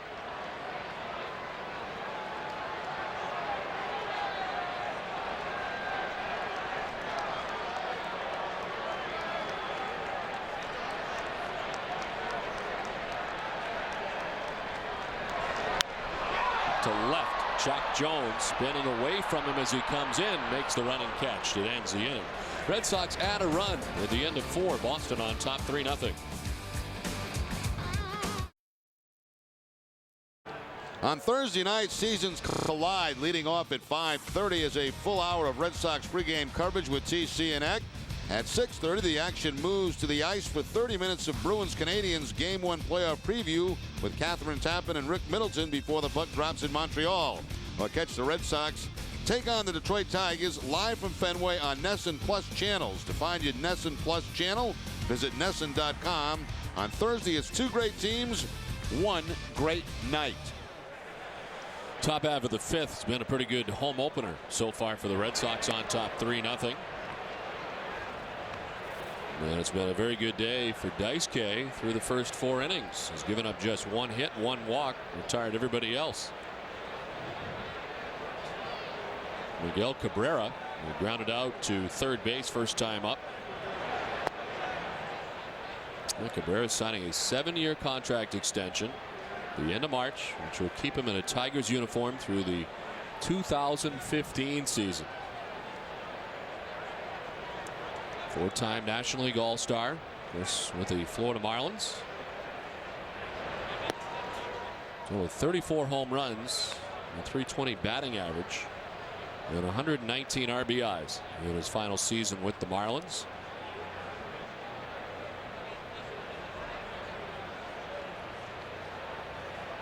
Ahead 3-0.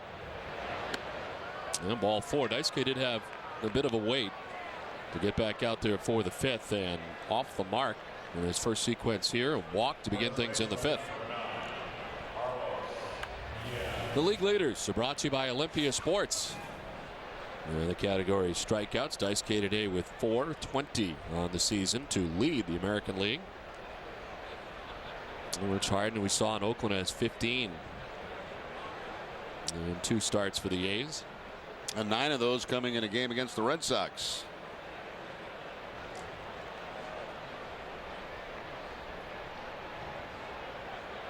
Carlos Guillen fly to right. Runner was off. It's a fly ball to left. As there is Ramirez, and it's 2 flyouts now for Guillen as Cabrera makes his way back to first. Get the Sunday Globe's award-winning sports coverage every week. Call 800-984-5335 today for 50% off home delivery. The Boston Sunday Globe, start the week off right.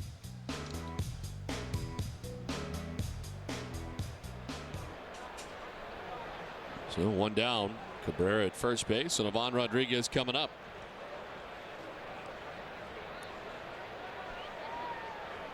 Rodriguez struck out swinging in the 2nd inning. One of the 4 strikeouts today for Daisuke.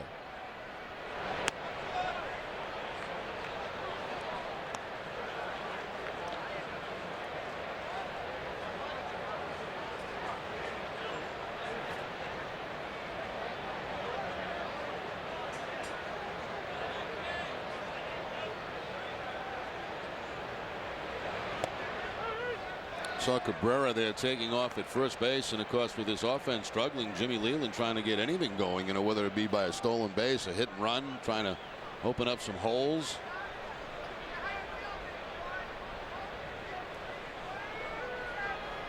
Red Sox getting single runs in the 2nd, 3rd, and 4th, and mounting this 3-0 advantage with the Tigers batting in the 5th. Swing and a miss, breaking ball, and it's 1-2. Had Rodriguez fooled. Back in the second inning, Pudge Rodriguez striking out on a fastball from Daisuke Matsuzaka. Right out over the plate. That was the last pitch he threw, was a slow curveball to Rodriguez.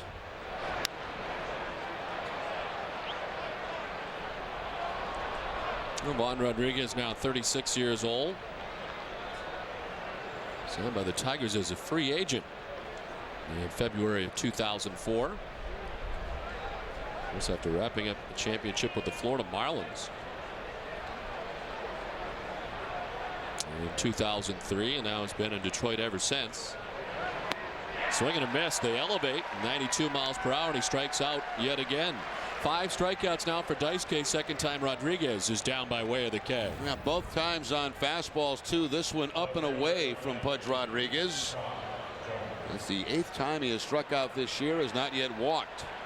And in fact, he doesn't walk very much. Last year only walked 9 times all season. 2 down Cabrera at first base. Jock Jones the batter. So the shadows have now encompassed the home plate area. They're making their way out as Jones takes strike 1.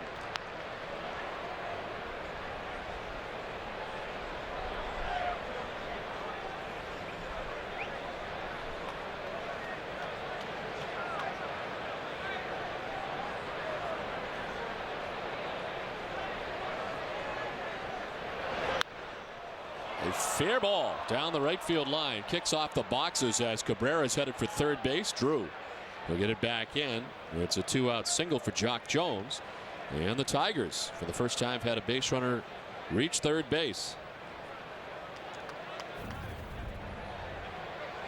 Jock Jones gets a slider that just stays right out over the plate and hooks it right down that first base line. The dive by Youkilis, he can't come up with it, and J.D. Drew plays it carefully off that wall. Jock Jones, a one-time member of the Minnesota Twins, over to the National League and now back to the American League with the Tigers. First and third, 2 down for Brandon Inge.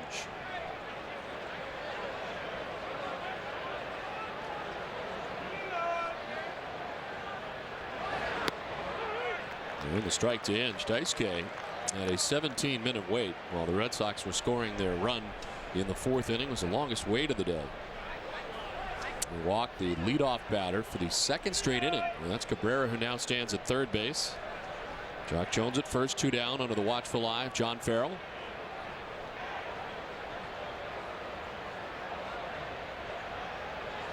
Inge with a swing and a miss. 0-2. Hasn't been an overpowering fastball by any means by Matsuzaka. The last one in 91, but throwing it by a lot of these Tiger hitters. It's been about 91, 92. Yeah.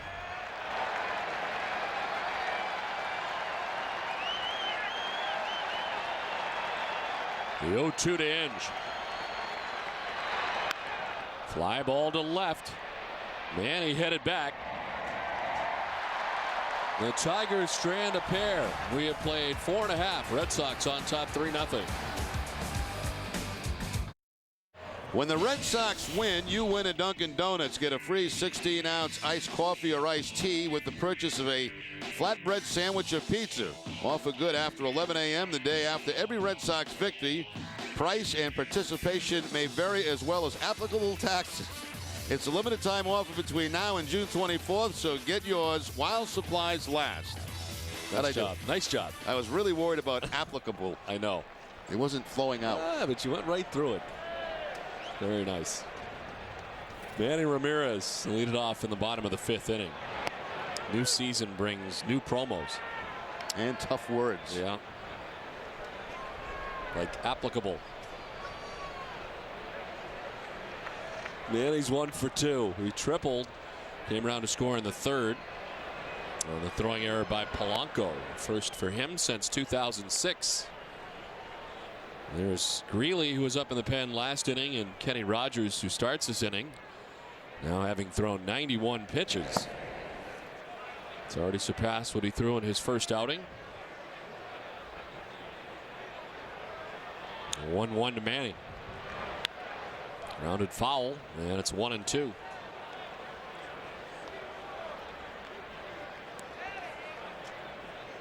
It's Ramirez, Lowell, and Drew here in the bottom of the 5th.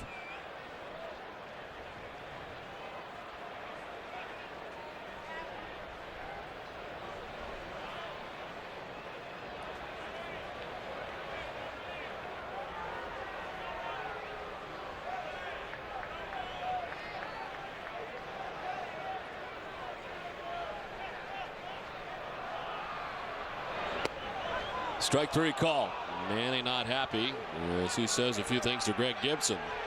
Yeah, I think Manny thought that ball was low. We'll take a look again, but looked like a decent pitch. Didn't see Manny get upset very much with the home plate umpire. Well, according to Amica, it's a little bit inside, but very close.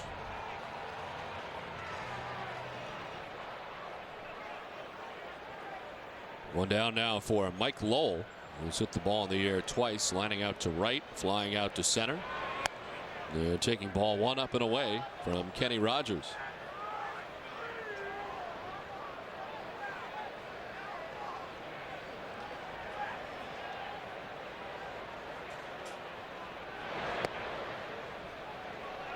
Ramirez becoming the 2nd strikeout victim today for Kenny Rogers. Not been a big strikeout day.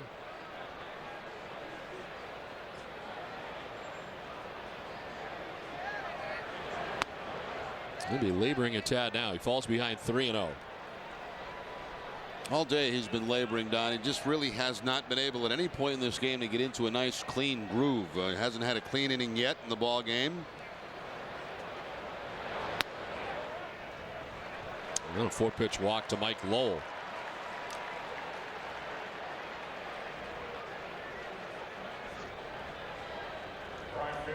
Red Sox fans, remember that if you need medical care while at Fenway, visit the Beth Israel Deaconess First Aid Stand behind Section 12. Beth Israel Deaconess Medical Center is the official hospital of the Boston Red Sox and Red Sox Nation. You see Jim Leland talking it over with Gene Lamont, former Red Sox third base coach. As J.D. Drew bats, takes ball 1 from Kenny Rogers.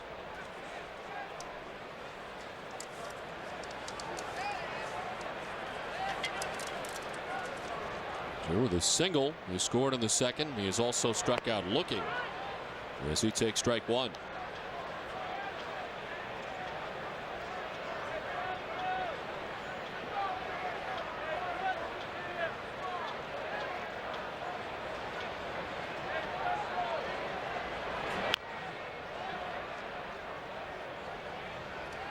Mentioned Gene Lamont. He's also the third base coach for Jim Leland on this Tigers crew. Former manager did a very good job at third base here for the Red Sox. They were also together, I believe, in Pittsburgh.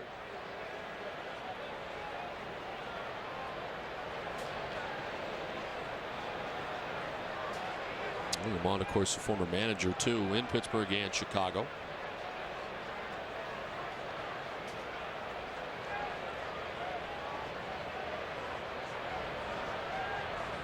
Lead at first for Lowell, 1 down. The 1-2 will have to wait as they check on Mike at first. His lead was not large. And a very good move, as we've talked about a lot, from Kenny Rogers. Yeah, I'd say for left-handers, I'd say Pettit and Rogers probably the 2 best in the league.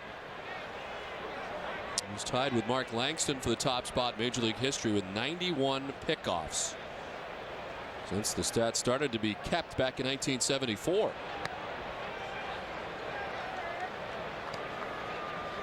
Langston and Rogers with 91 each. Andy Pettit, you mentioned, with 82. Greg Swindell with 77, and Randy Johnson has 77.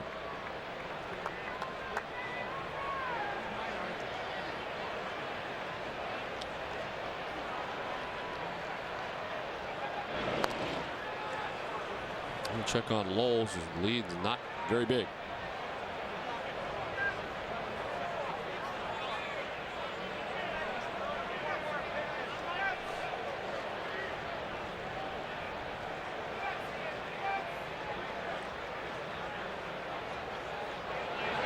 Any right-handed pitchers moves stick out to you over the years?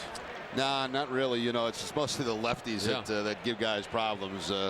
You know, so a lot of righties have very quick feet, and you know they can make it close at first base. You get the occasional pickoff, but it's the lefties that are very tough to pick up. That list lefties as Rogers, a swing and a miss by Drew. He strikes out. 2 Ks in the inning now for Rogers, 3 in his outing, and there's 2 down in the 5th. There were some pitches as we look at this changeup to J.D. Drew for the strikeout. There's some right-handed pitches that would give you a good balk move where they would bend their knee, which is an indication to go, but then they would go to first base.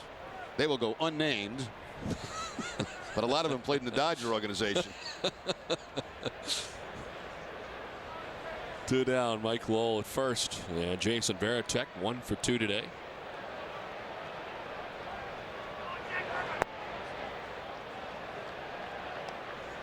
And a single in the second. Red Sox with 7 hits today, 2 for the Tigers.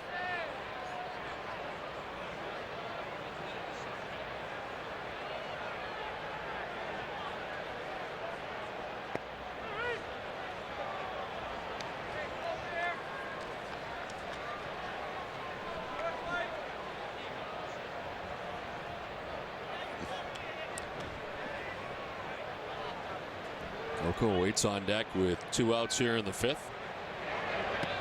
Ball 2, 2-1.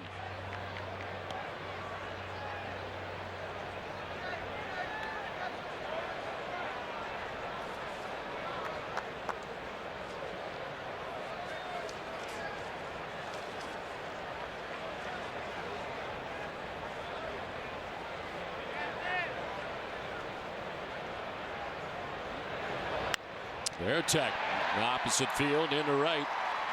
Roll up to second base, and it's first and second now with 2 down for the Red Sox here in the bottom of the 5th. And that's going to bring out Jimmy Leland out of that Target dugout. And he's going to make the move to the right-hander in the bullpen. Pitch count at 106 for Kenny Rogers as he departs with the Red Sox on top 3-0.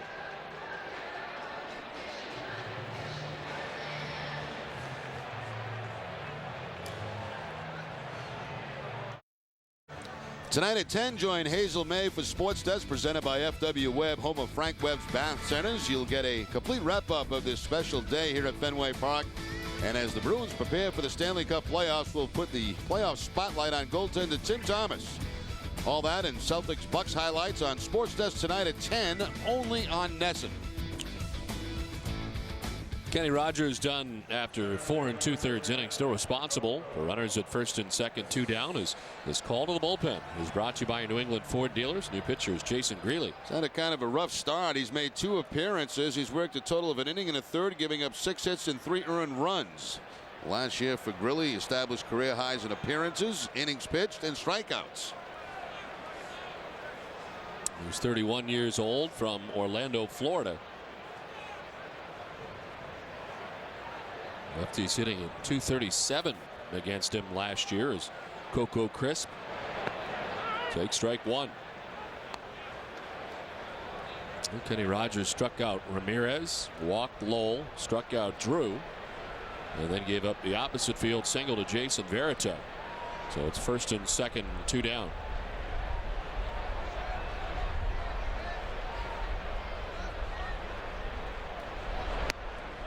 Mentioned the bullpen for the Tigers without Fernando Rodney and also Joel Zamaya. 2 key members to that bullpen staff not available because of injury.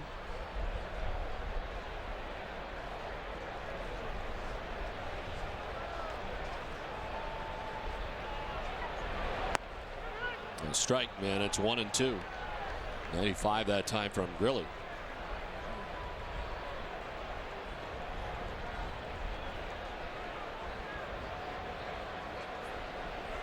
Lowell at second, Varitek at first, 2 down. The 1-2 to Crisp. And on the hands, popped up left side. Renteria makes the catch, and Greeley gets out of any trouble in the inning. Red Sox strand 2 more. They played 5, 3-0 Boston. 3-0 Red Sox on top of the top half of the 6th inning. We're here at Fenway Park in Boston for the home opener for the Red Sox. Don Orsillo and Jerry Remy bringing you Boston Red Sox baseball in high definition on NESN. The coordinating producer of Red Sox baseball is Russ Ken. Senior coordinating director is Mike Narachi. Associate producer Jeb Fisher. And NESN's executive producer is Joel Feld. Red Sox with single runs in the second, third, and fourth inning. Leading 3-0 as Edgar Renteria leads it off here in the top half of the sixth. The pitching line is brought to you by Nissan. 71 pitches deep today for Daisuke. And just the 2 hits, a single by Sheffield in the first and a single by Jock Jones in the fifth. And that's been it. He has walked 2, struck out 5. Last 2 innings, he has walked the first batter that he's faced in Polanco in the fourth, Cabrera in the fifth, but neither has been costly or have led to runs. Strike in there to Renteria in the count 2-1. A little bit surprised to see Renteria back in the American League after having that tough year with the Red Sox and having so much success in the National League, where he returned to play with the Atlanta Braves and went back to being Edgar Renteria again. And you have to wonder, I think, Jerry, too, whether he was healthy here with the Red Sox. As he pops it up, Lugo at short, and there's one away. Now, there's a lot of talk that year that he was here, that his back was bothering him for most of the season. I thought offensively he did a very nice job for the Red Sox. He's one of their best base runners, but defensively, all kind of problems. And well, if he has an off year this year, he might go back to the National League for good. They forget this American League stuff, because he was so successful back with the Braves. Had a .332 batting average for Atlanta last year. Finished third in the National League. We always saw him stretching out his back the entire year he was here with the Red Sox.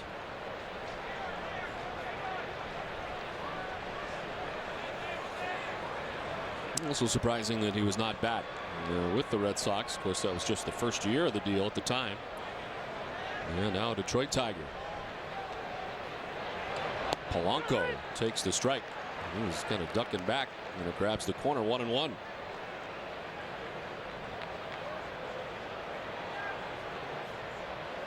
A strikeout and a walk for Polanco.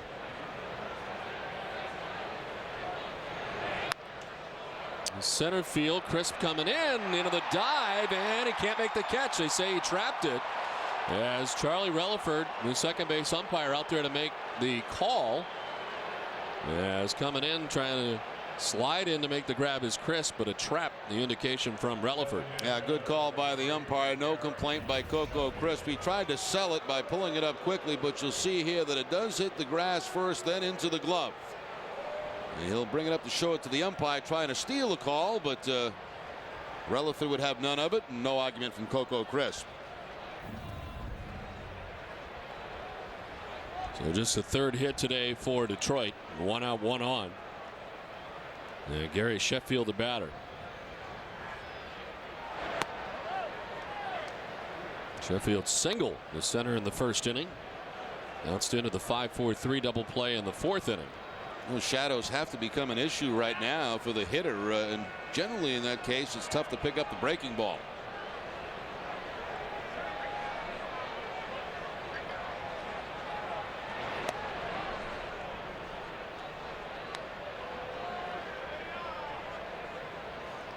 Gary Sheffield, 20 home runs shy of 500 for his major league career.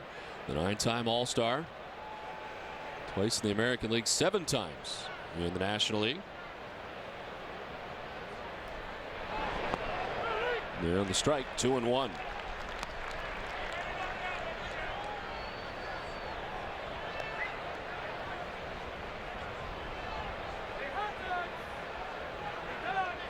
Sheffield walked 4 times on opening day. And as you see, Ordonez is waiting on deck.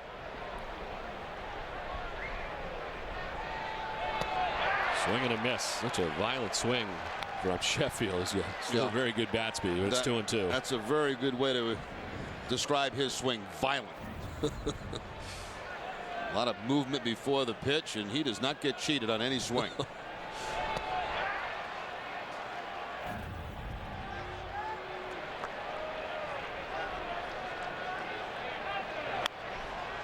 Little bloop that's going to find its way on the grass in right. Pedroia with the throw that is not in time. Wow. Nice bid by Pedroia. He went a long way to gather that baseball in short right field. And a very close play at first. Well, you know what happened is Sheffield didn't run out of the box that hard. He thought maybe it was going to be caught or just drop in, and now he has to pick it up. Pedroia throws to first base, and they almost get Sheffield. It's almost like he was rounding first base before he got there.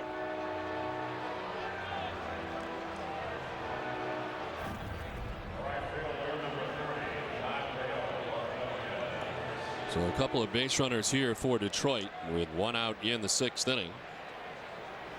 And Maglio Ordonez, who's 0 for 2. He was popped out, struck out.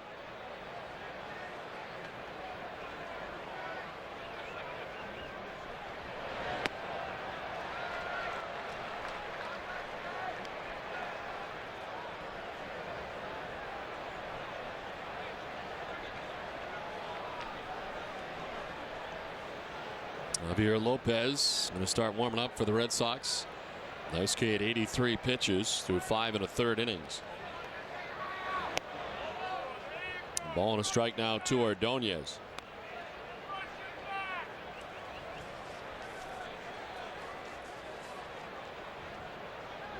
The first 2 outings of the season for Daisuke, of course, 5 innings.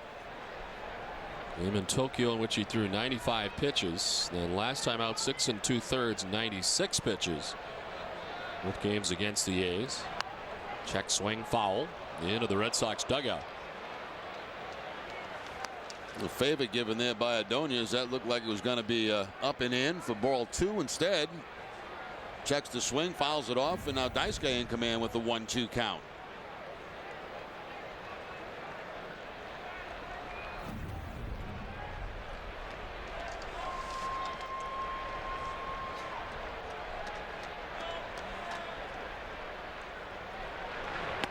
Swing and a miss. Ordonez strikes out. 6 Ks now for Daisuke. Needed that one, and there's 2 down. Hey, he struck Maglio out twice today, both times on fastballs. Top of the strike zone and just a little bit away from Ordonez.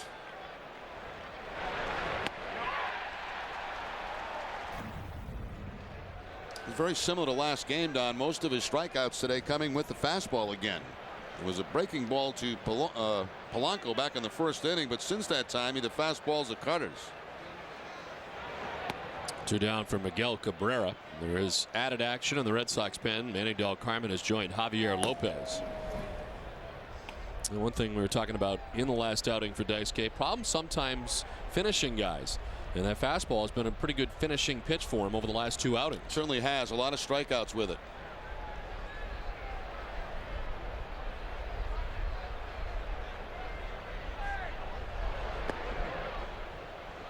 2-0 now to Cabrera. I don't recall one changeup that Daisuke has tried to throw today, and may have missed one, but it seems like it's just been mostly fastball, breaking ball, a couple of cutters.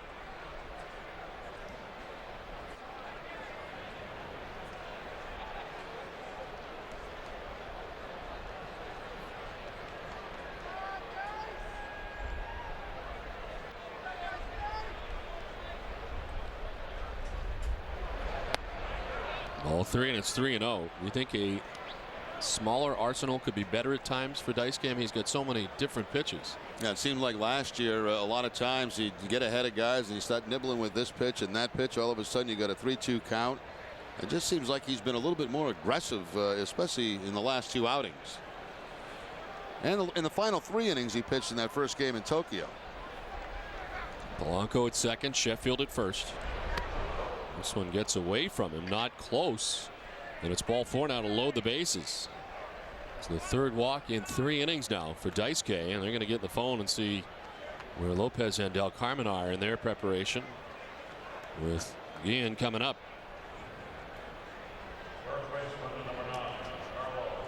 Coming up live from Yorkie Way, it's WB Mason's Extra Innings with Tom Caron and Dennis Eckersley, who will break down Daisuke's 3rd start of the season, plus all the best moments from the World Series ring ceremony from earlier this afternoon here at Fenway. It's all coming up immediately following the game, live on Yorkie Way, only on NESN.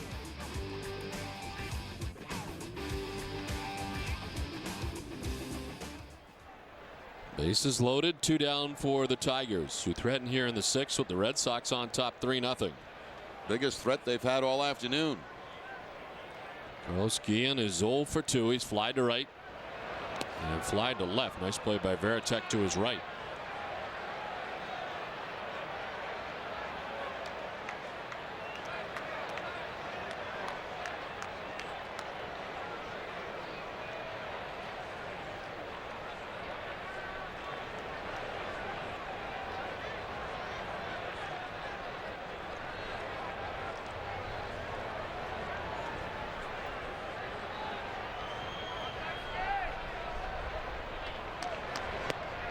There's a strike, 1-1 now to Guillen.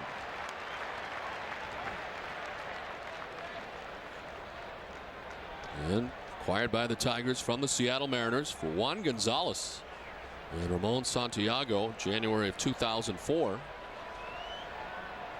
Most of his work for the Tigers coming at shortstop, now making the transition to first base. Ball 2, 2-1.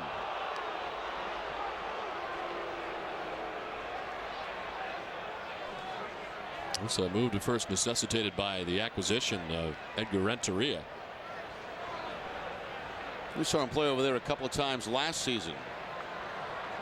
Ended up with a total of 21 home runs last year, 102 RBIs. Bases loaded situation, the 2-1. 3-1. And no place to put Carlos Guillen.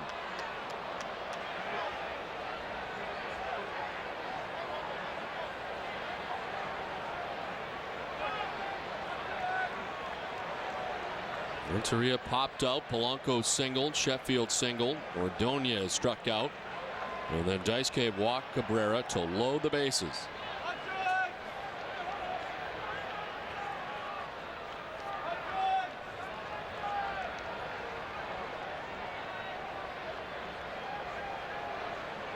This will be pitch number 95 for Daisuke Matsuzaka.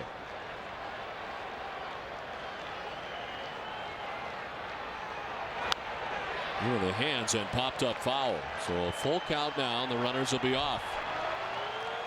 Daisuke goes to the cut fastball on the 3-1 count and foul straight back by Guillen.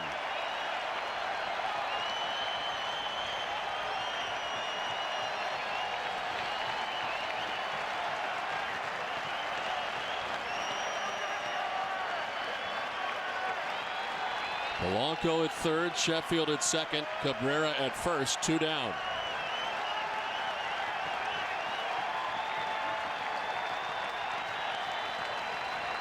The 3-2 pitch. Guillen sends it to center. Crisp coming on. Coco make the running catch to end the inning, and Daisuke gets out of the jam as the Tigers leave him loaded. 5.5 done, 3-0 Boston.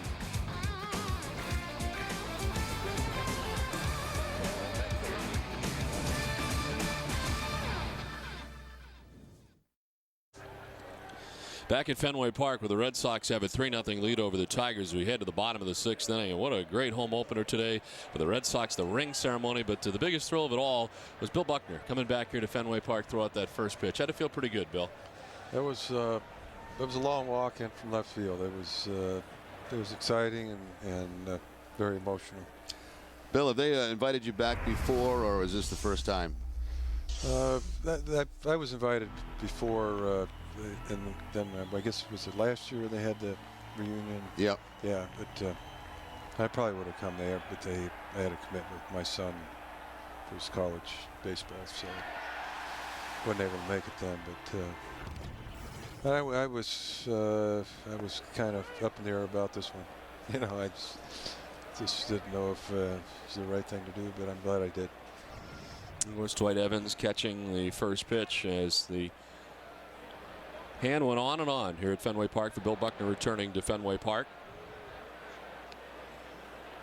And coming in and hearing that reception, it had to mean a great deal to you.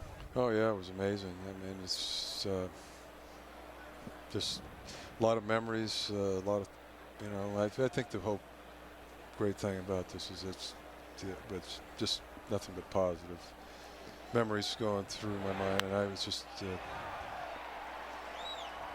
Lugo sends one back up the middle into center field, and so many of the Red Sox after winning it in 04 said that it wasn't just for them but for all the Red Sox players who had gone all those years without a championship here at Fenway. That was nice of them to say that. You know, Schilling's hit a lot of nice things, and I thanked him today for that. You know, the players are great. Just watching their reaction, everybody's great.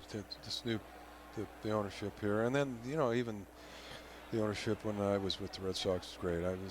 Fans are great. It's a great baseball town. It's a great sports town. The culture's really changed, Billy. You know, since the 2004 team has won the championship, it seemed like everything turned around, and people, instead of expecting bad things to happen to the Red Sox, they expect good things to happen now.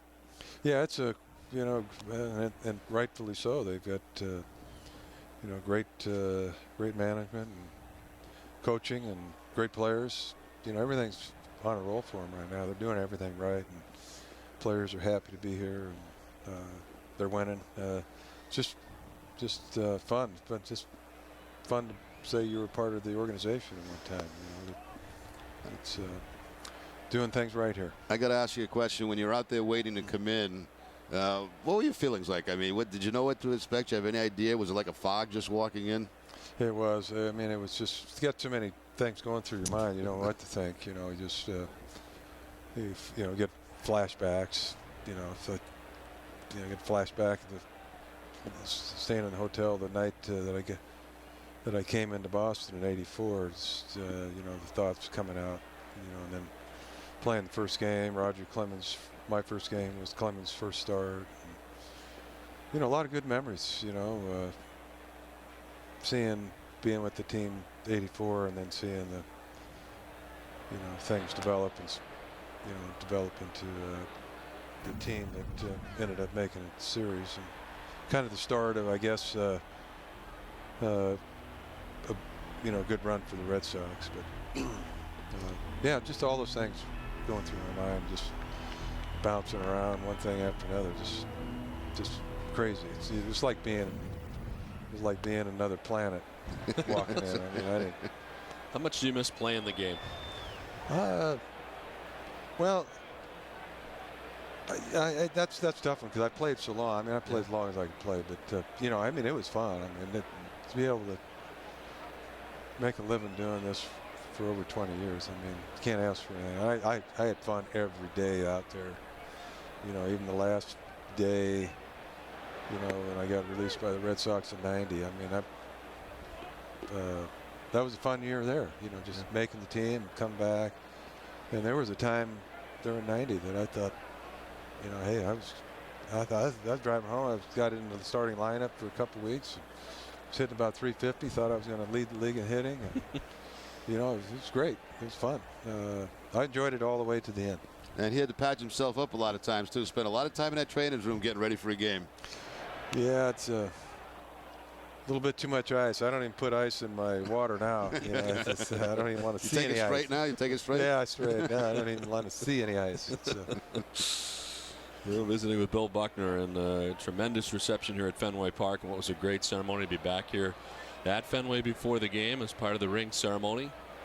You hanging around town for a little while, or are you heading back home? Yeah, we'll be. I think I'll come in and watch the game tomorrow, and we'll go back Thursday. It was fun being in the room with all the Patriot players and Celtic and Bruins. I mean, got to see some great people today. It was a great day the way they did it. I don't know if they've ever had all those trophies together at one time. All four of them right here today. I know you had one guy here that you invited, your old hitting coach, Walt Runniak. He was up in the booth prior to the game. He was very happy for you. Yeah, I've got to visit with him. I got to head back there and spend some more time with him. I'm going to go out to dinner with him tomorrow. And Walter's a great guy. Make sure he pays. He's got all kind of money, Well, he's got it buried in the backyard. Strike three call to Pedroia for the first out of the inning. What are you doing yourself now, Bill? Well, I live out in Boise. I've got some car dealerships and commercial real estate, but I've been involved in the baseball there with my son for the last 4 or 5 years, actually since he's Little League. So that's what about 10 years. So went through that whole deal, and then through high school became the batting practice pitcher and the ground crew guy and the fundraiser, the whole works. So that's kept me pretty busy. Now he's gone off to college. So. How close do you stay involved as far as following Major League Baseball? For example, in 2004 when the Red Sox were going through all that and down with the Yankees 3-0 and come back to win the championship. Were you watching that as closely as everybody else? Oh, definitely. Yeah, that was fun. That was a great comeback, great series. I mean, I enjoy watching these players they have now. They're colorful, and this guy on deck, Ortiz, he's fun to watch, and I think he's great for keeping everybody lined out. The mentality of the club, and they just got things working good for them right now. Did you ever consider coaching or managing at the end of your career at all? Yeah, I do. I want to watch my son play, so and that's another 3-4 years. So I'm getting up there, so it's not easy to coach as it used to be. You look pretty good out there throughout the first pitch. I can still throw BP, but it gets a little tougher to get loose. Well, you could be an analyst. Basically, anybody can do it. Buddy. You guys do a great job. I don't know. I don't think so. I'd run out of things to say in about a day. Youkilis sends one to left down the line over as Jock Jones. That will fall and fall fair. By Jones towards the corner as Lugo's going to try and score all the way from first base. He will on a double for Youkilis, and the Red Sox up their lead to 4-0. Now Youkilis has had a big day. He's had the base hit, a walk, a sacrifice, and now the double. You kind of lose it down that left field line, but DeMarlo Hale got himself in a position where he could go find the baseball and then wave home the base runner. So a big offensive afternoon for Youkilis as it bounces right over the glove of Jock Jones and all the way to the 310.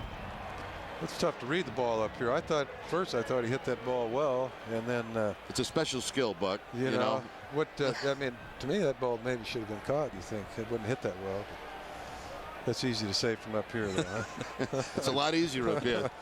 One down. Youkilis at second base. David Ortiz, the batter, visiting with Bill Buckner. Bill, how much has Fenway changed for you coming back? It seems like there's been a lot of changes here over the last couple of years. Yeah, it's just seems like there's a lot more seats. I don't know. Yeah. Out in left field, definitely. They didn't have any of those. Did they add some more in right field this year? Yeah, up in the corner there. Was it 2 years now? That's been up in the right field, up in the roof and the left, and of course the screen is no more. Yeah, I wish they'd have had that black hitting ground out there when I played here. That's right. That's all new there. They finally smartened up and got that thing back up there for day games. It was, as you know, in day games here, especially with lefties pitching, awfully tough. Oh yeah. So they take it out for night games? Yeah. Yeah. Okay. Well, the Red Sox have grabbed a run here in the bottom of the 6th inning, on top now 4-0, visiting with Bill Buckner, who had a long standing ovation today. Introduced here at Fenway Park, throwing out the first pitch. Now, did you have to throw it all to get ready for that first pitch? That was a pretty good first pitch. Yeah, I mean, for as cold as it is, and as old as I am, but I was surprised. I've moved it around a little bit. I had the adrenaline going pretty good, so it makes it a little easier to operate. If I'd have been by myself, that ball would have got about halfway there. He played so many years with so many different teams and different players. As we take a look again at your first pitch, which is a strike. Dewey did a nice job catching it. Anybody you still remain close with, former players? I know as you get older and time goes on, you kind of lose touch with a lot of guys, and it just happens that way. Yeah, I speak with Marty Barrett a lot. We stayed pretty close. He's in Vegas, right? Yeah. Yeah. Marty, he's an amazing guy. Yeah. So I talked to him. I see Dwight Evans. Quite a bit. You see the guys around, not as much as you like. It's a long way from Boise here. Yeah. You have TVs, right? Well, sometimes. Only on 2 days a week. Ortiz lifting it down the third base line towards the boxes, and he'll get in. There's Miguel Cabrera gives chase. Now you play with a lot of great players. This combination we've been able to watch here. Been very lucky with Ortiz and Ramirez back to back. That's a pretty good 3-4 combination. Yeah, you got you got guys that are patient at the plate, but hit with power and average. I mean, base running, they both probably leave a little bit to be desired. Yeah. But Manny can be exciting. Hey, out Manny there. actually took off running when he hit that last one. I was pretty impressed.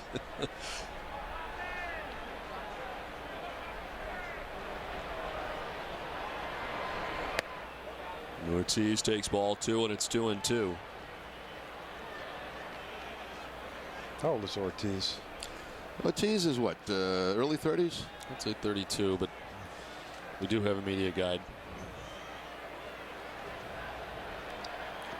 How old were you That's finished? 32 Dominican, right? Yeah. The exchange rate's different. David Ortiz is 32. Yep.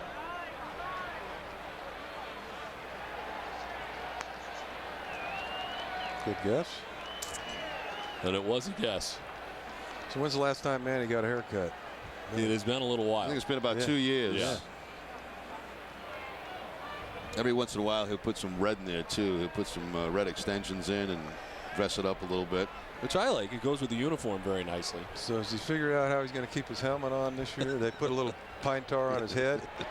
He's already been in trouble a couple of times. He tried to use a red bat, I guess, in Tokyo. They wouldn't let him do that. Then he has a glove with a white interior, and the umpire said he can't use that. So you never know what Manny from day to day. Yeah. It's an experience. Yeah.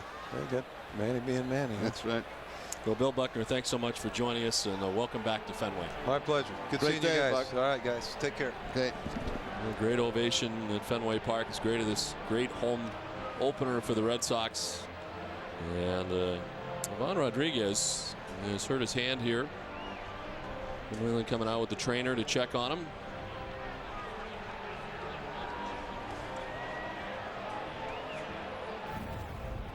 Take a look at that last pitch to Pudge Rodriguez. Fouled off, and it looks like it got him right down the elbow, maybe. But he is still in a lot of pain down there behind home plate. Now, what is it you said? Anybody can do this? I knew this was coming.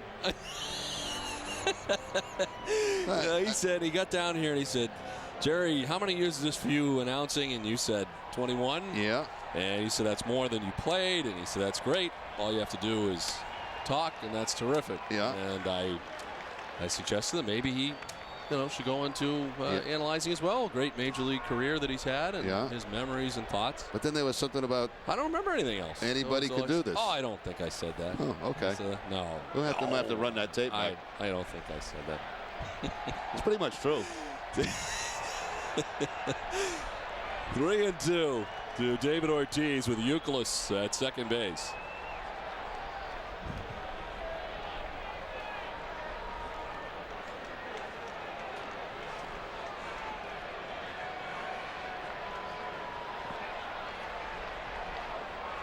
Why don't you take this next analyzing thing and let's see if anybody can do it. Well, it's down low for ball 4, and Ortiz will head down to first base. Greeley, who came on in the 5th, has runners at first and second with 1 out. And he's got to deal with Manny Ramirez. Start your weekend early on Friday night. It's a big weekend. The Yankees make their first trip of the year to Boston, and we have the season premiere of Friday Night Fenway. Join Tom Caron for 30 extra minutes of the sights and sounds around the ballpark on Friday Night Fenway, powered by Team Sully Mack.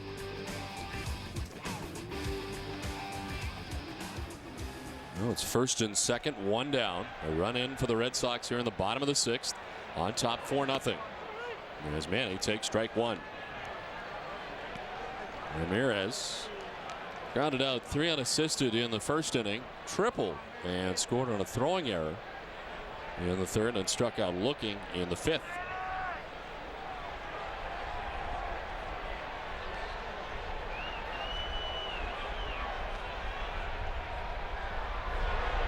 Some of those last couple of years that Bill Buckner played, I mean, it was like hours in the training room just to get ready to get on the field.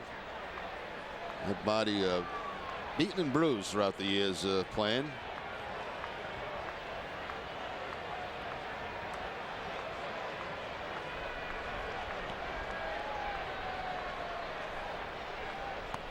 Pitch outside and the count 2-1.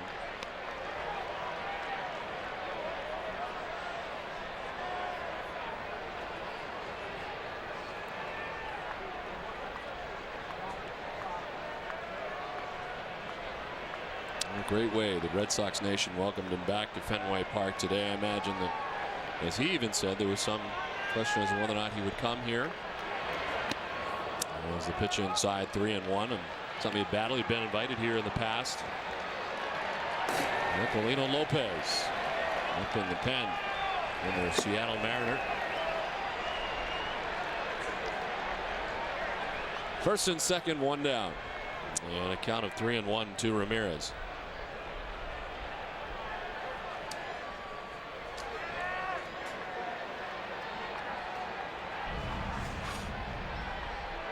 Red Sox 2 for 8. Runners in scoring position as Manny swings and misses. Full count. Grilly reaching back for a little extra on that 3-1 fastball to Manny Ramirez.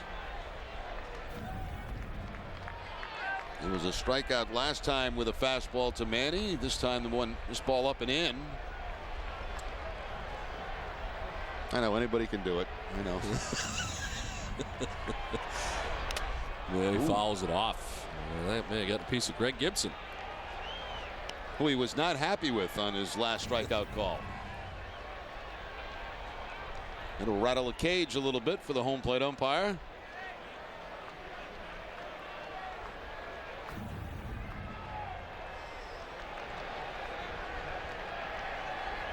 Red Sox trying to add on to a 4-0 advantage with Youkilis at second, Ortiz at first, and one out.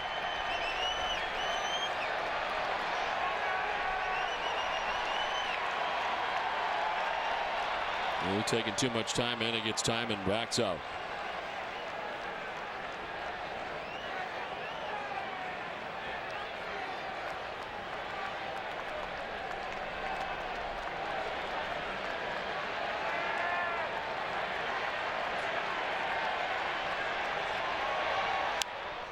Fouls it off to the right. We'll do it again with a count of 3-2. Long inning, long at bat here for Manny Ramirez, and you got to wonder if that'd be the day for Dice K after the 6 innings. There is action in the Red Sox bullpen.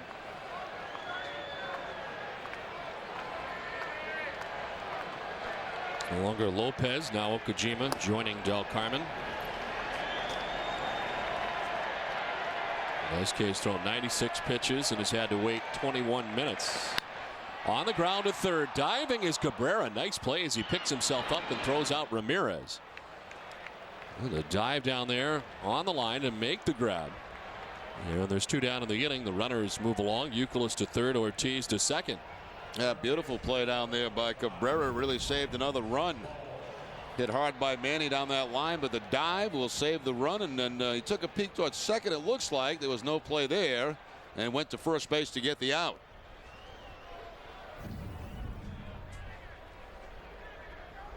It's like Cabrera's thinned down a little bit. He got a little heavy down with the Marlins. It's a battle that he has had over the last couple of years and in his career.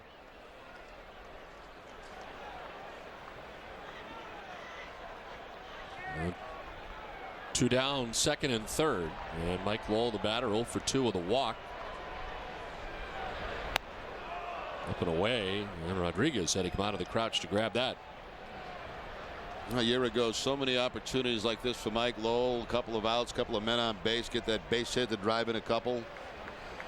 So far this year, he's 0 for 6 with runners in scoring position. And has a chance here with 2 down.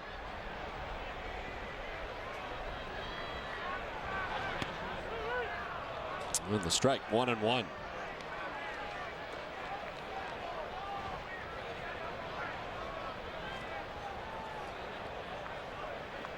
J.D. Drew waits on deck with 2 outs here in the home half of the 6th.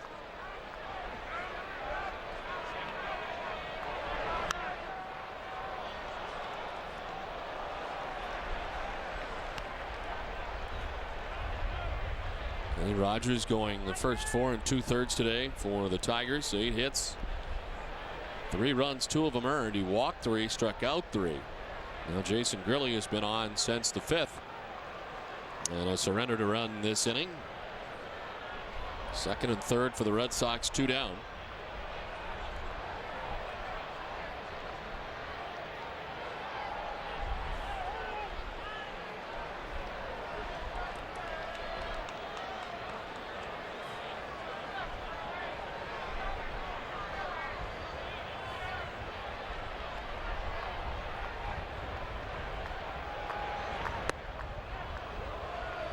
Trained by Rodriguez with the count 2-2.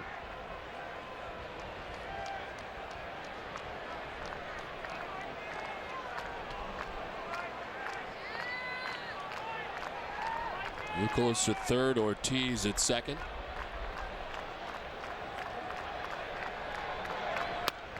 Lowell takes ball 3.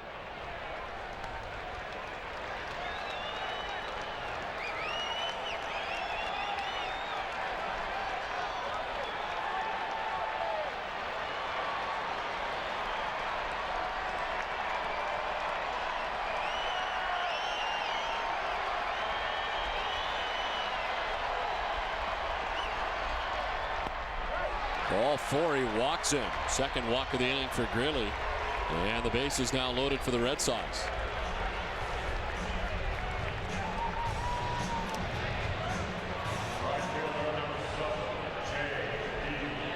So the base is loaded, 2 down. J.D. Drew singled back in the second, struck out in the third, and then again in the fifth.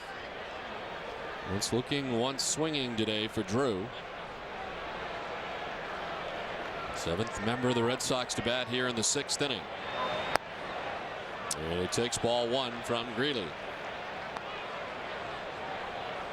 He's a career 195 hitter. With the bases loaded as Chuck Hernandez, the pitching coach for the Tigers, makes his way out. A base hit here for Drew could break this thing wide open. I mean, still only a 4-0 ball game here at Fenway.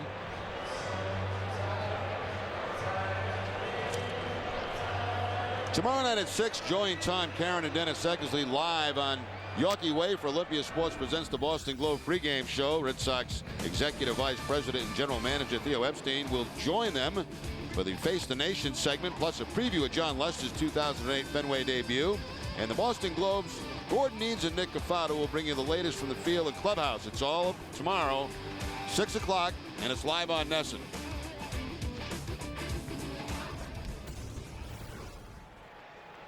Red Sox have the bases loaded with 2 down here in the bottom of the 6th. And it's ball 2, 2-0.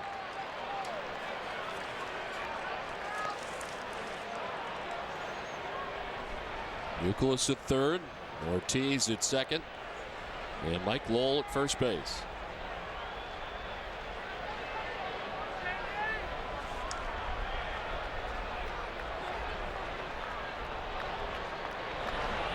Ball 3.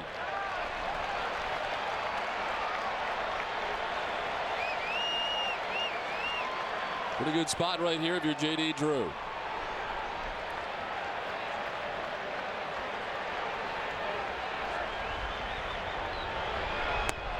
Takes all the way and takes ball 4 to bring in another run. Red Sox on top 5-0 as Youkilis scores from third. Third walk of the inning for Greeley, and that'll be the last pitch that he throws. Jim Leland out to get him as J.D. Drew gets credit for the RBI. His 5th of the season. You know, what a day here, the home opener for the Red Sox. Great to visit with Bill Buckner as he returned to the hill here at Fenway Park to throw out the ceremonial first pitch.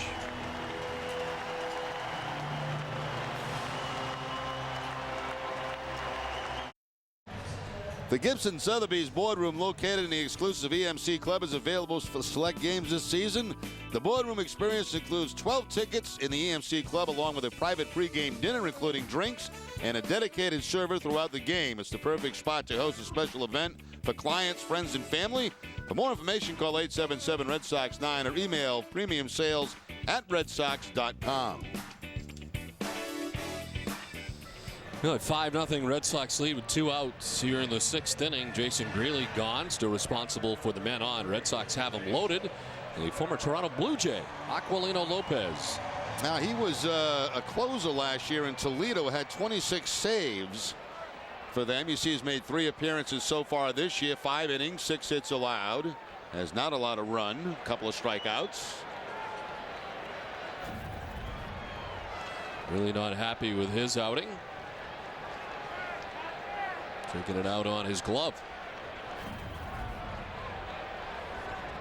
Veritek bats 2 for 3 as he pops it up, foul ground. Rodriguez towards the seats. Won't have a chance. And one thing you have to make sure when you go in that dugout and you decide to fire something, whether it be a helmet, a bat, a glove, just make sure you don't hit anybody, because that doesn't really play well. Especially the manager. Yeah, I've seen that happen.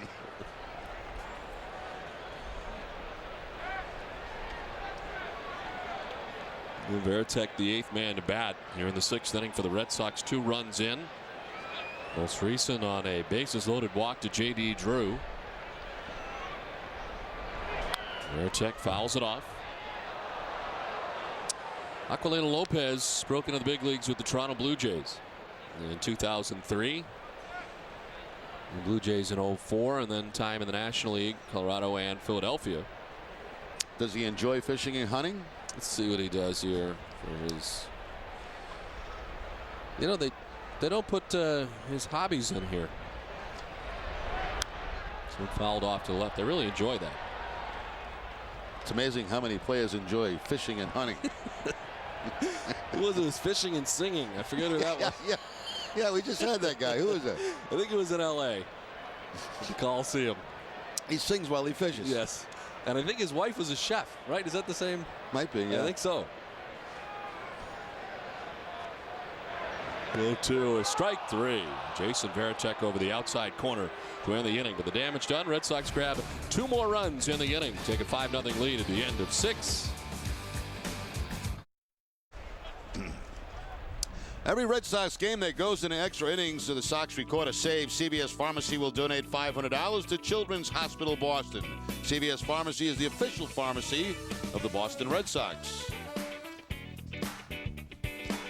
Chilly day here at Fenway Park, 47 degrees to begin the ball game. In the sunshine, it's a little better, but most are not in the sunshine. As we head to the top half of the 7th inning on this opening day from Fenway. I'd say probably the most comfortable seats might be out in those bleachers because they still have sun shining on them. Plus, it's blocking that sea breeze that's coming in a little.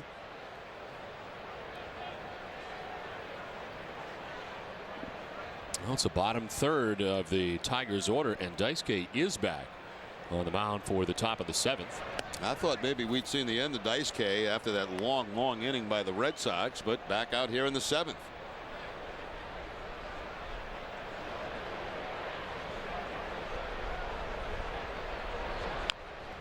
This one down the first base line. Daisuke will pick it and tag the bag himself for the out on Rodriguez.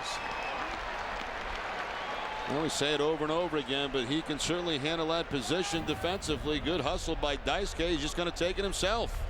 Tracks it down, picks it up, and why not? He's got the bag right in front of him and gets Rodriguez for the 3rd time today. First time Pudge has made contact. A 32-minute wait for Daisuke Matsuzaka between the 6th and 7th innings. As Lopez back up again, Del Carmen's been up the whole time. 1 out in the inning, and Jock Jones coming up. 98 pitches for Daisuke. 1 unassisted on the put out of Ivan Rodriguez for the first out of the inning. And Jock Jones sends one foul down the right field line, backing out of play.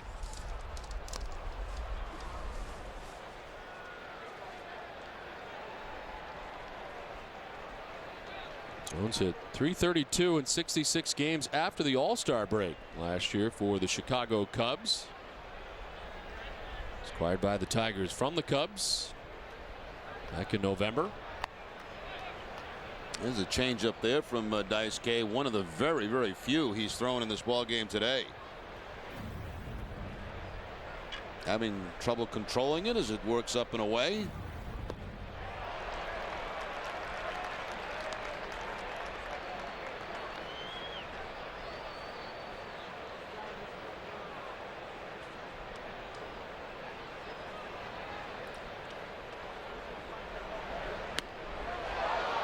By Veritek. 2-2 the count. Jock Jones Broke in with the Minnesota Twins coming up through their system. 1999 was a Twin through 2005. Last 2 years spent with the Cubs.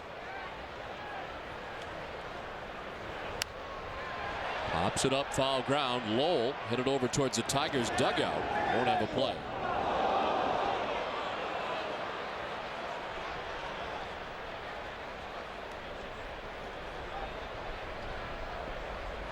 Jock Jones has always hit well here at Fenway Park as a visitor with the Minnesota Twins. .316 career batting average here at Fenway. As he bats with 1 out, bases empty here in the 7th. Red Sox on top 5-0.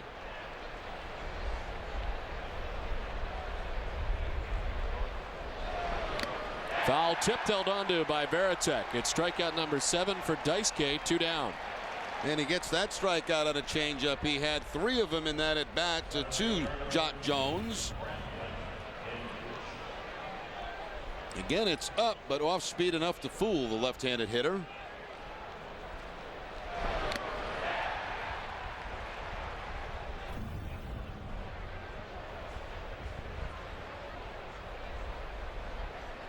Now Brandon Inge, who was struck out. Fly to the track and left, 0 for 2 from the number 9 spot in the Tigers order.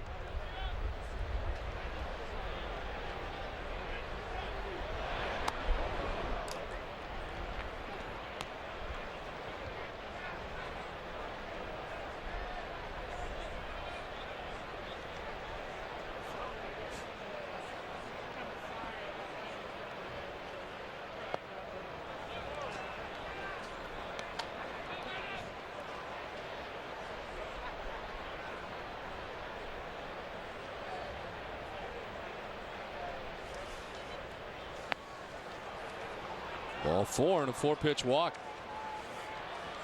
So a 2-out walk for Brandon Inge, and here comes Terry Francona. There's that pitch count at 108 for Daisuke, and that'll be the day. And the Red Sox faithful let him know what they think of him today on this opening day at Fenway as he'll depart with 2 outs in the 7th and a 5-0 advantage.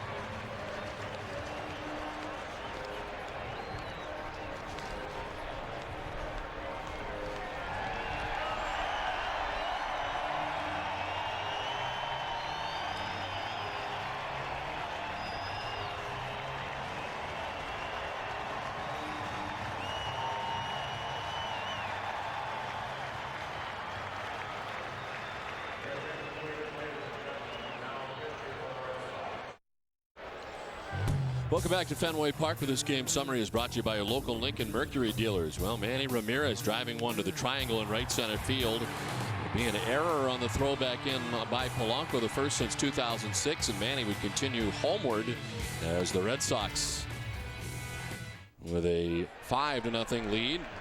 And a new pitcher on, Manny Del Carmen. Trying to bounce back from a tough weekend in Toronto. That last outing picked up the loss against the Blue Jays, a third of an inning. Of course, the home run to Frank Thomas. 5th overall appearance for Manny this season. Renteria 0 for 3. He takes the strike. And both times wanting that fastball away, and both occasions getting the fastball away.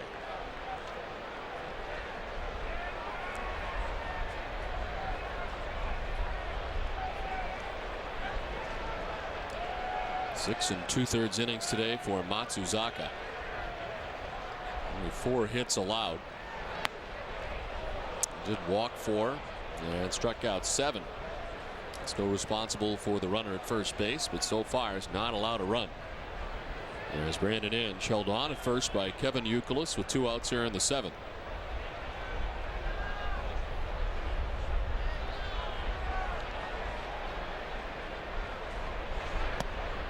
Two and 2. see Manny really aiming for that outside part of the plate too on his fastballs. We look at Dice-K, but had trouble finding the middle of the plate in Toronto, and of course Frank Thomas doing a lot of damage, once on a changeup, once on a fastball.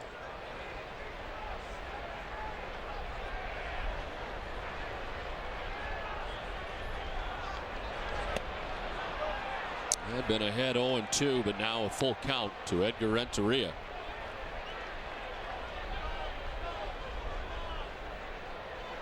Placido Polanco waiting on deck with 2 outs and Brandon Inge at first.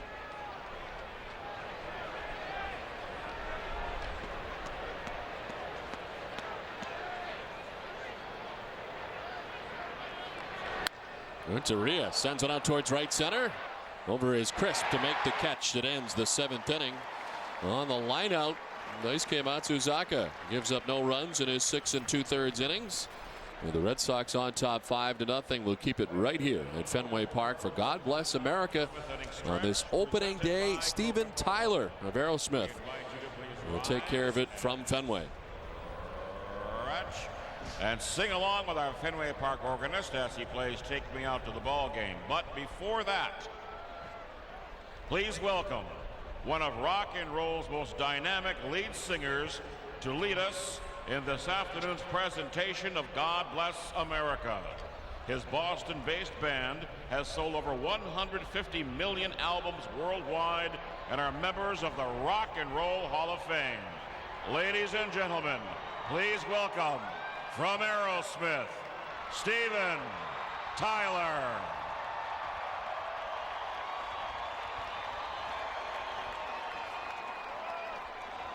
I want to dedicate this to opening night, Boston, baseball, and our boys in Iraq.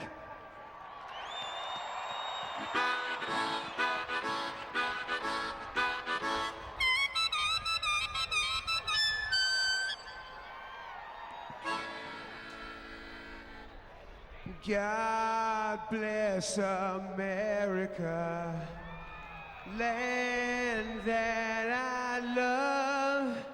Stand beside her and guide her through the night with a light from above. From the mountains to the prairies to the ocean, white with foam. God bless America, my home, sweet home.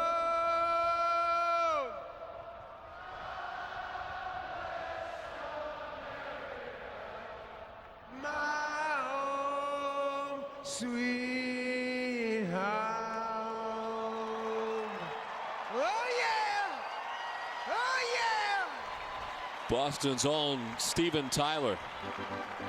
It's time now for a Sports Desk Update with Hazel May. Last half of the 7th inning back at Fenway Park on the home opener for the Red Sox. They lead it 5-0. And it's Coco Crisp leading it off. It's Aquilino Lopez here in the bottom of the 7th inning. Coco had a sacrifice fly in the 2nd inning, picking up his first RBI of the season. Since then, he's grounded back to the mound and popped out to short.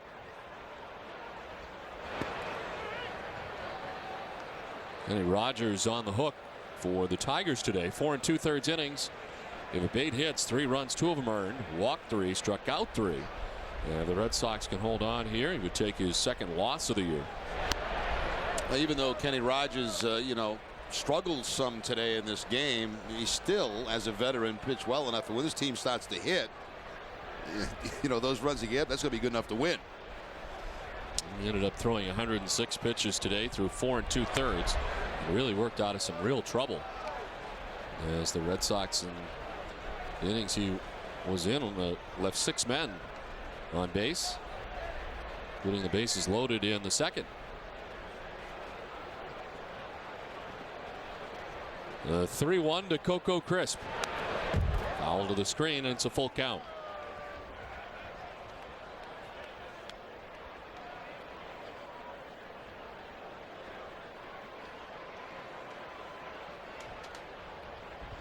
Julio Lugo waits on deck, then Dustin Pedroia scheduled to bat here in the bottom of the 7th inning.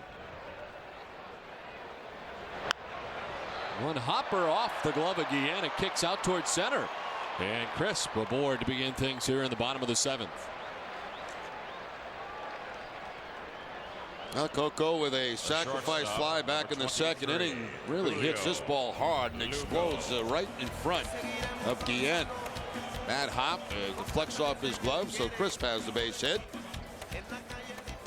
And a little speed over at first base. Coco does not have a steal yet so far this season.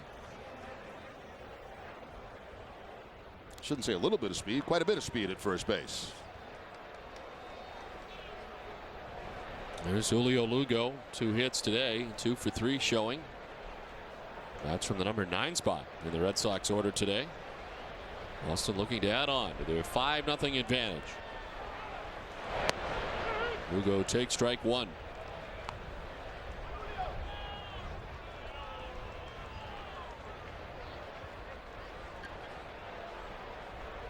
Aquilino Lopez, 32 years old, from the Dominican Republic. 10 games with the Tigers last year. Prior to that, stops in Colorado and Philadelphia. Broke into the big leagues with the Blue Jays back in 2003. Originally signed by Seattle as a non-drafted free agent, but did not pitch with the Mariners in the majors.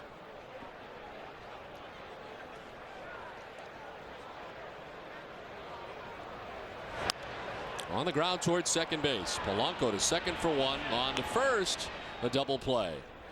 As Guillen was able to keep that foot on the bag. And there's 2 down now in the 7th. Yeah, that throw sailed just a little bit for Edgar Renteria, but Guillen with some nice footwork at first base. Able to make the catch and complete the double play. Nice quick feed there by Placido Polanco.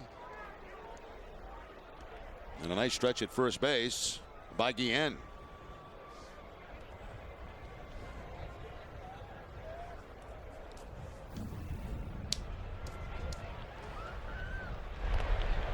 Well, Dustin Pedroia with 2 outs, bases empty here in the home half of the 7th.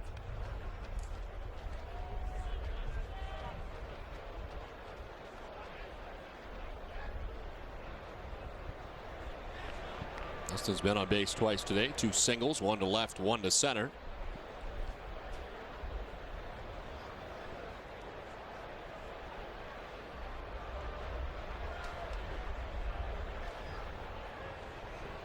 The Orioles, who are on top of the division as we speak, coming into today's action at 5-1, won again today as they beat Texas 8-1.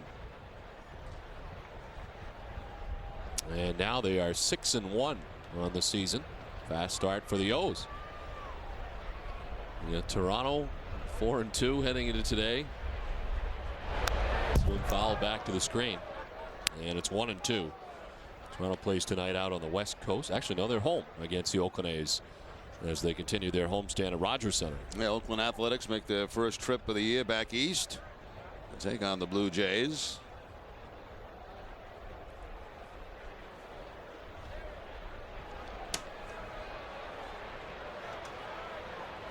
And 2 the count.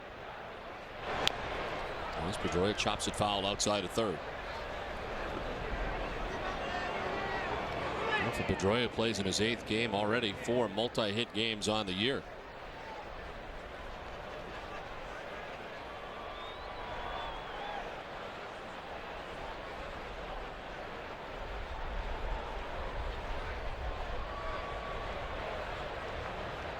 A 1-2 pitch from Lopez. Pedroia is center field. Brandon Inge there to make the catch. A little lunge at the end. We played 7 from Fenway with the Red Sox on top 5-0. 5-0 Red Sox on top as we head to the top half of the 8th. Placido Polanco leading it off for the Tigers. Manny Del Carmen back out there.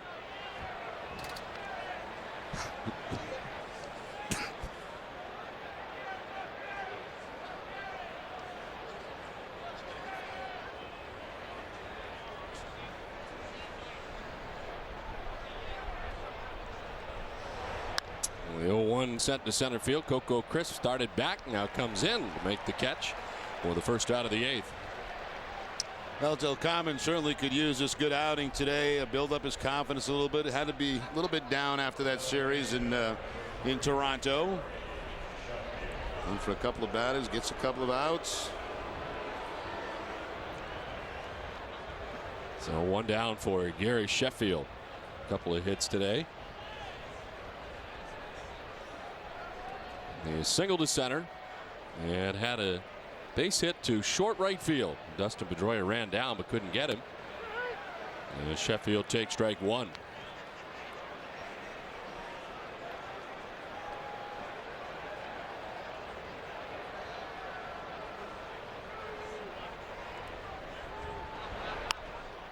In the air down the left field line, that'll find its way foul.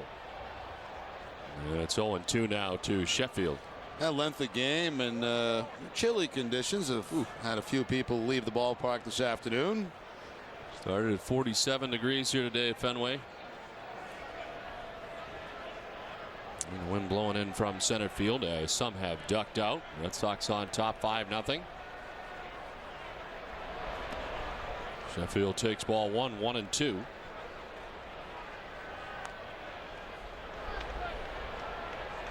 Sheffield 39 years old. He turned 40 during the offseason in November. Good idea to bring a blanket today. And tomorrow, for that matter. Red Sox and Tigers back at it again. Sheffield, big swing and a miss. He strikes out. First K for Manny Del Carmen, 2 down.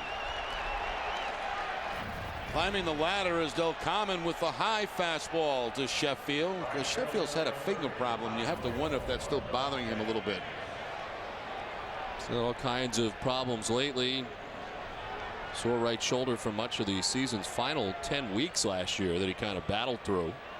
Did play in 133 games. Magli Ordonez on the ground. Lugo to the backhand from short left. Kind of a double pump. And the throw is not going to be in time. So Ordonez reaches on the infield hit with 2 down here in the 8th. Yeah, Lugo tried to get rid of that as quickly as possible. Really couldn't plant that right foot and had to make the throw, the release very quick and not quite enough on it at first base to get Ordonez.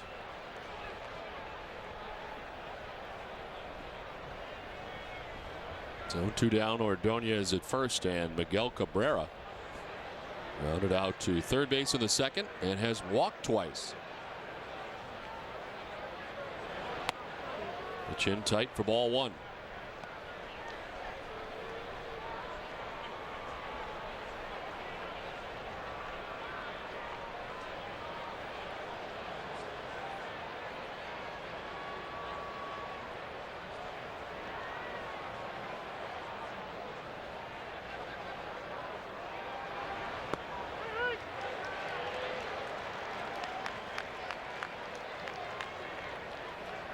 Hideki Okajima had been up.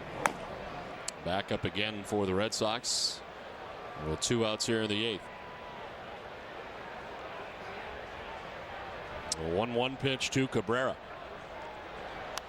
Fouled off to the right, and it's 1-2. A couple of curveballs from Manny that have stayed upstairs, but has got away with them. One to Gary Sheffield that he fouled off, and then now Cabrera fouling off another one. That is up in the zone. Those are the kind of pitches there when a team's swinging the bat well, you probably hit that ball a long way. The 1-2 is strike 3. Cabrera strikes out. Nice inning for Manny Del Carmen. Well, it is that time of game here at Fenway Park, but it is going to be a little bit different here today for the fans at Fenway Park. Normally, Sweet Caroline right here at this time. After the top half of the 8th, it's going to be done very specially here today. Hello, Red Sox Nation. This is Neil Diamond, and I want to congratulate all of you. The World Championship, fantastic. And to celebrate that World Championship, I want to come and sing with you one of our favorite songs. Will you join us? Come sing along with us. My band, Tom Werner, Wally, all the gang is here. Come join us. Guys, let's start it off.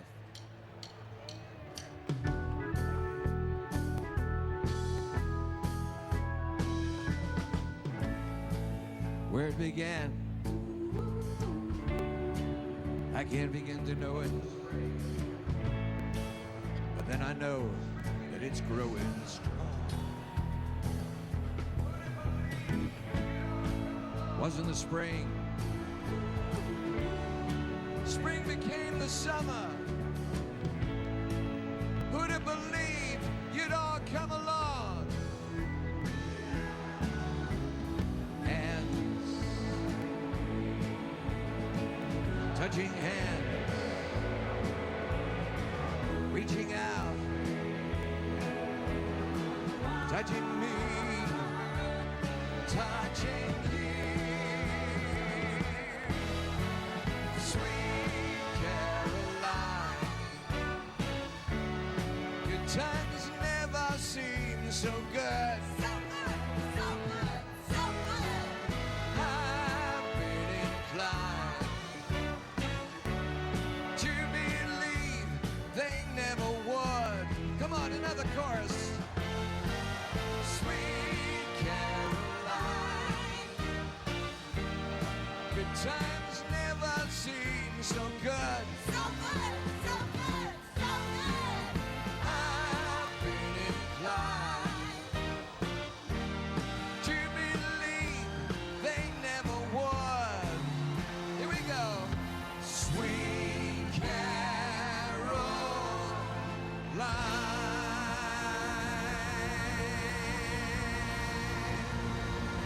Go Red Sox!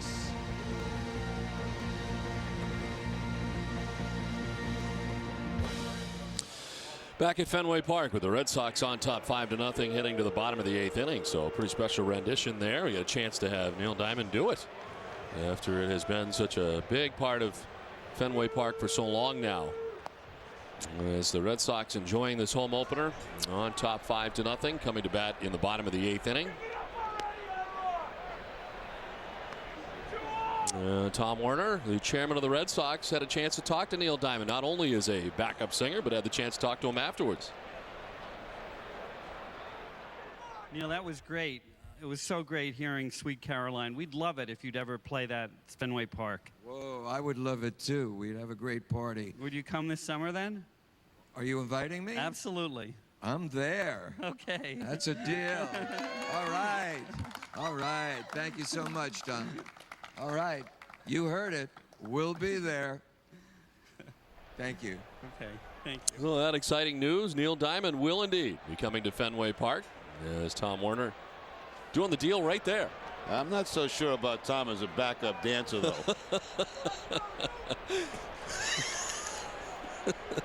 I thought it looked good. He had the hands in the air. He had it all going on. He had moves like you have. That's what I thought. He dances like me. There's nothing wrong with that. Well, that's great news. And there'll be more details to follow apparently before the end of the game as to when Neil will be here at Fenway Park. So we look forward to that. As Kevin Youkilis leads it off here in the 8th. Youkilis, Ortiz, and Ramirez.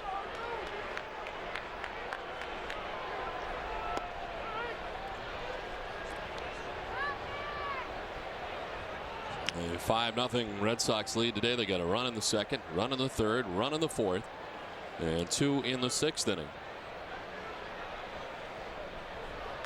Aquilino Lopez has been on since the 6th inning and works here in the 8th.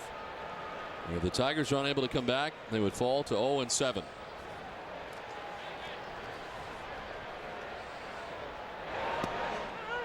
The strike makes it 1-2 to Youkilis.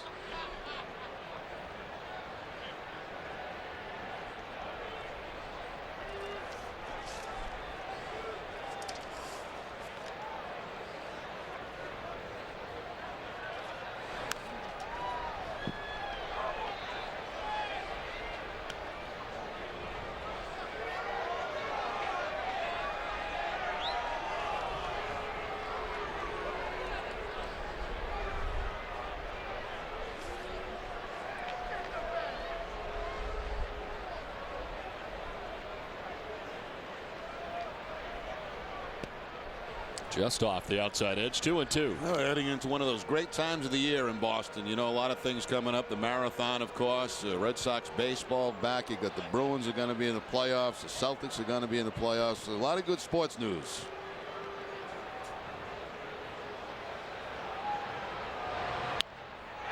The center and in for a hit. Youkilis with his 3rd hit of the day. Yeah, the offensive star for the Red Sox today. 3 hits, a sacrifice fly. He's driven in a couple of runs. It's the breaking ball here from Batista and shoots it up the middle. Kind of just hooks it. Little wrist base hit for you.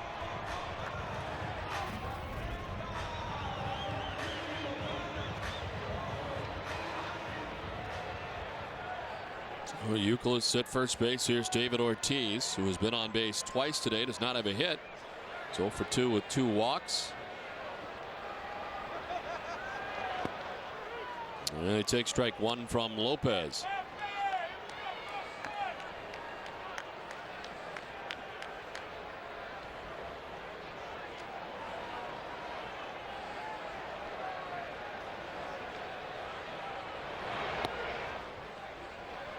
Mentioned last year Lopez down at Toledo for much of the season and really the closer for the Mud Hens.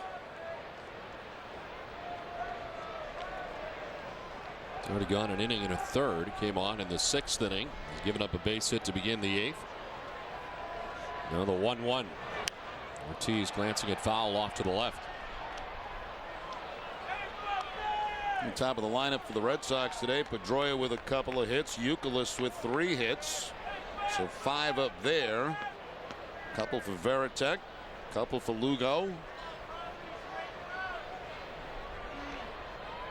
12 total on the afternoon so far for Boston.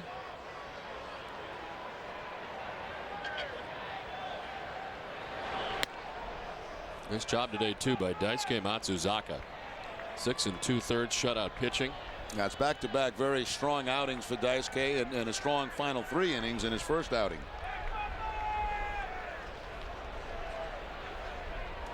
Ortiz now manning next with nobody out here in the bottom of the 8th. On the ground towards Cabrera with the shift on. He turned the double play for the 2nd straight inning. Live from Yorkie Way after the game, stay tuned for Granite City Electric's Extra Innings Extra with Tom Caron and Dennis Eckersley. They'll bring you all the reaction from the Red Sox clubhouse as well as Terry Francona's post-game press conference, plus a preview of John Lester's start in Game 2 of this series tomorrow night against the Tigers. It's all coming up after the game, live on Yorkie Way, only on NESN.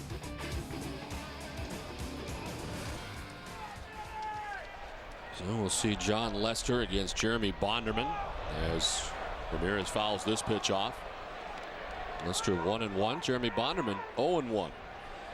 Yeah, the remaining games this week, all night games at Fenway, and then of course back to the 4 o'clock start, I believe, on Saturday. That's a Fox game, and an 8 o'clock ESPN start on Sunday. That's right back on the road, Cleveland and New York. A couple of brief 2-game series. Yeah, think about it. As long as we've been away, it's really not a long homestand, just a week and then back out for 4 days. But they were home for quite a while after that.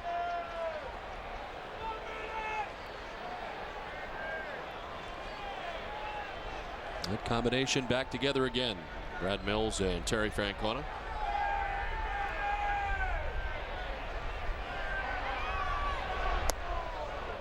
And he takes the ball high, 1-2.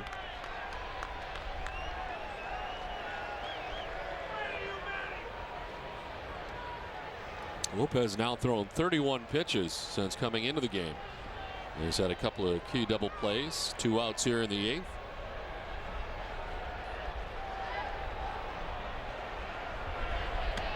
Ball 2 to Manny, 2-2.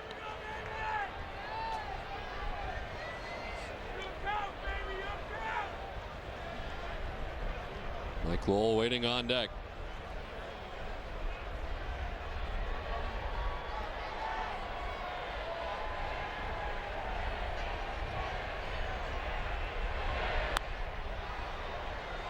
While you were down on the field, Don, did you get a chance to see the new rings?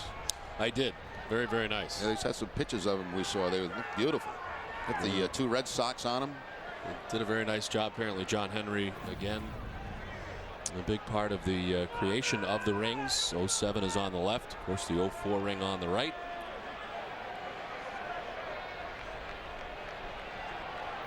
Can you guess those hands? Menino as Ramirez strikes out to end things here in the 8th inning. 5-0 Boston at the end of 8. Boston Red Sox baseball on NESN is brought to you by your New England Ford dealers, Dunkin' Donuts, your New England Toyota dealers, Olympia Sports, the official sporting goods retailer of the New England Sports Network, Valvoline, Subaru Outback, and by Southwest Airlines. The 2007 World Series champions opened up their home schedule and right now have a 5-0 advantage heading into the 9th. The defensive change, Jacoby Ellsbury in the game now in left field. Manny done for the day, and the new Red Sox pitcher is Hideki Okajima. 4th appearance of the season for Okajima. A total of 3 innings, 1 hit allowed, not a run yet, a couple of walks and a strikeout. Last time Okajima worked was on the 6th up in Toronto. Pitched an inning in that game. And Del Carmen went an inning and a third of relief. They gave up 1 hit, 2 strikeouts. And more shutout pitching for the Red Sox today. Daisuke 6 2/3. Del Carmen an inning and a third. And now Okajima will try to finish it off. It's Carlos Guillen who leads it off for Detroit, and Ivan Rodriguez. And then Jock Jones expected here in the top of the 9th.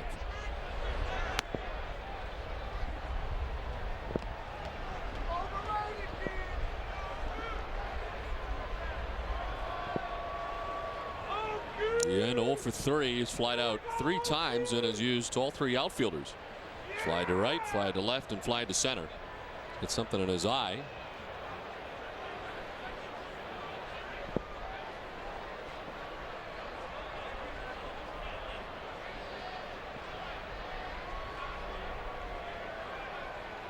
Jeremy Bonderman, who will pitch here tomorrow in game 2. It'll be Tim Wakefield against Nate Robertson, the left-hander in the finale on Thursday night. Strike 2 on the outside corner.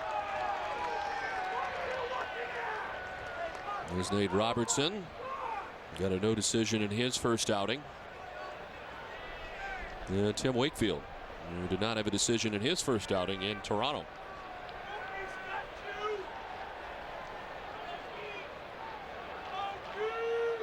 One-two to Guillen. Foul tipped off Ferreira.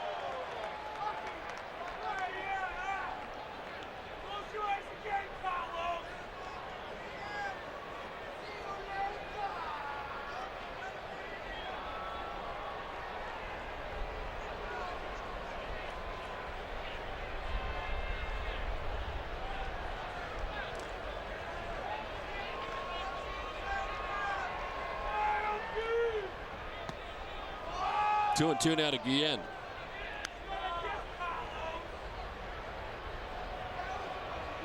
Six games this year between the Red Sox and the Tigers. And the next meet on May the 5th at Comerica Park. Only visit of the year for the Red Sox to Detroit.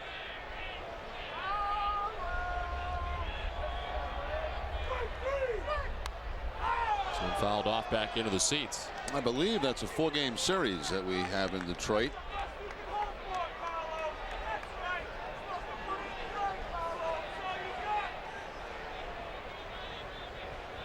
You're right. Isn't that one of those wraparound series? Yeah, no, Monday to Thursday. Monday to Thursday. And then it's on to Minnesota. That's where the wraparound series happens.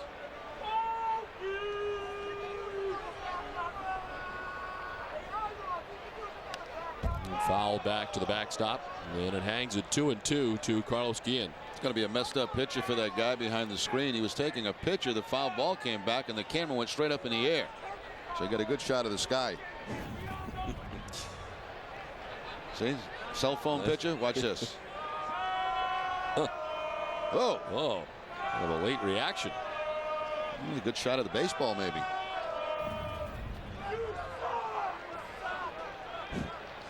Two and two to Guillen.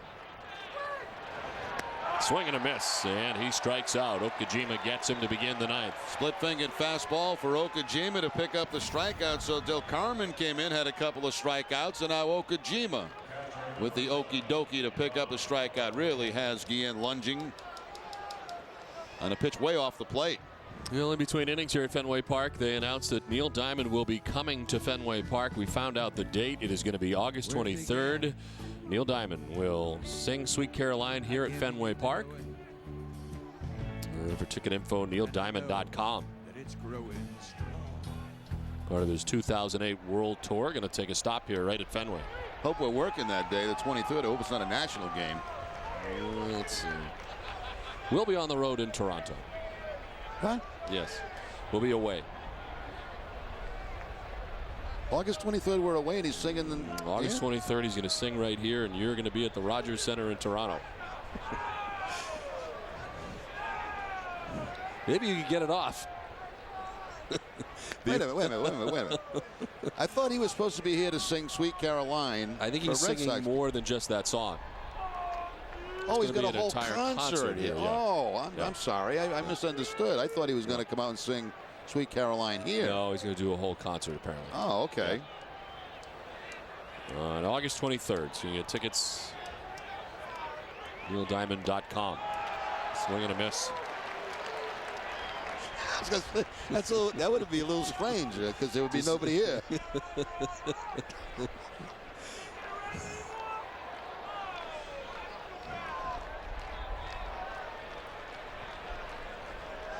1-2 to Ivan Rodriguez.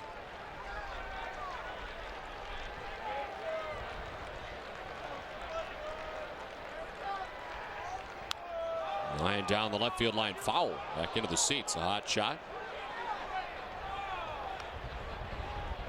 Trying to find the baseball. And bounce back on the field. Now Ellsbury's going to flip it back up into the stands.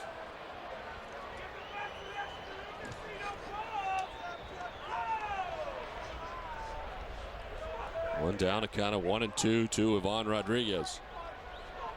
Jock Jones waits on deck with one out in the ninth.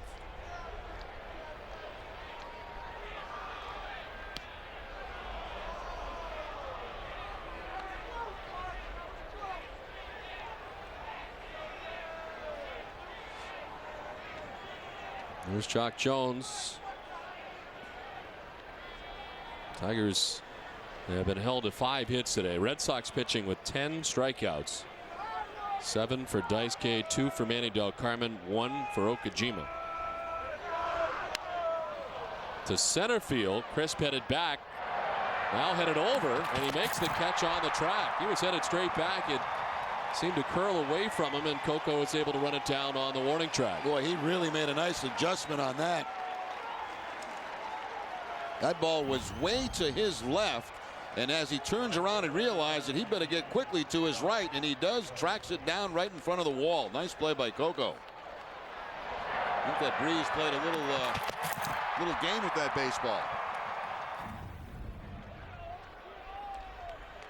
So the Tigers down to their last out with 2 outs here in the ninth inning, and Jock Jones, who has 1 of the 5 Detroit hits today, singled to right back in the 5th.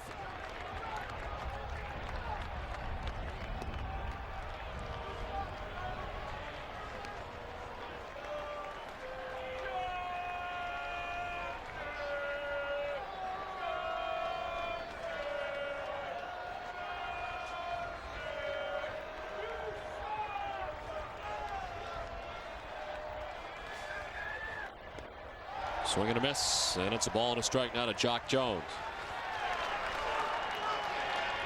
Daisuke for 6 2/3. Manny Del Carmen an inning and a third. And Okajima has the first 2 outs of the ninth.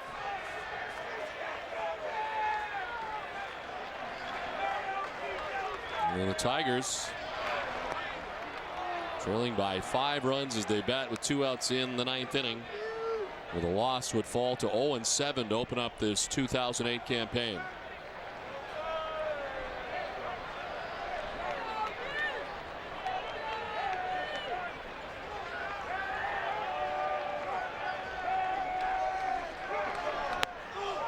All three, 3-1. That's tough too, because you always want to get off to a good start regardless of what your club looks like. They know they're going to have a good club, and they're probably just totally frustrated that this has happened to them so far. Maybe a little disbelief.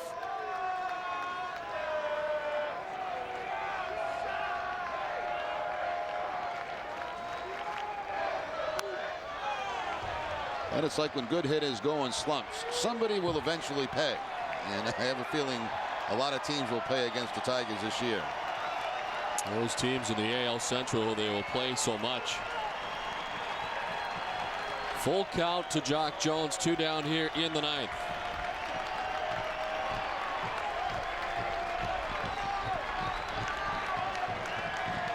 Okajima ready to work. Strikes out Jones, and the Red Sox win. Jock Jones striking out. It's 11 Ks for Red Sox pitching today as they shut out the Detroit Tigers 5-0 in the home opener. Terry Francona and the Red Sox enjoying their rings and their first win of the year here at Fenway Park. And Kevin Youkilis with a big day. A 3-hit performance for Youkilis as the Red Sox win 5-0. WB Mason's extra innings is right around the corner, so stay with us. We'll be back after this.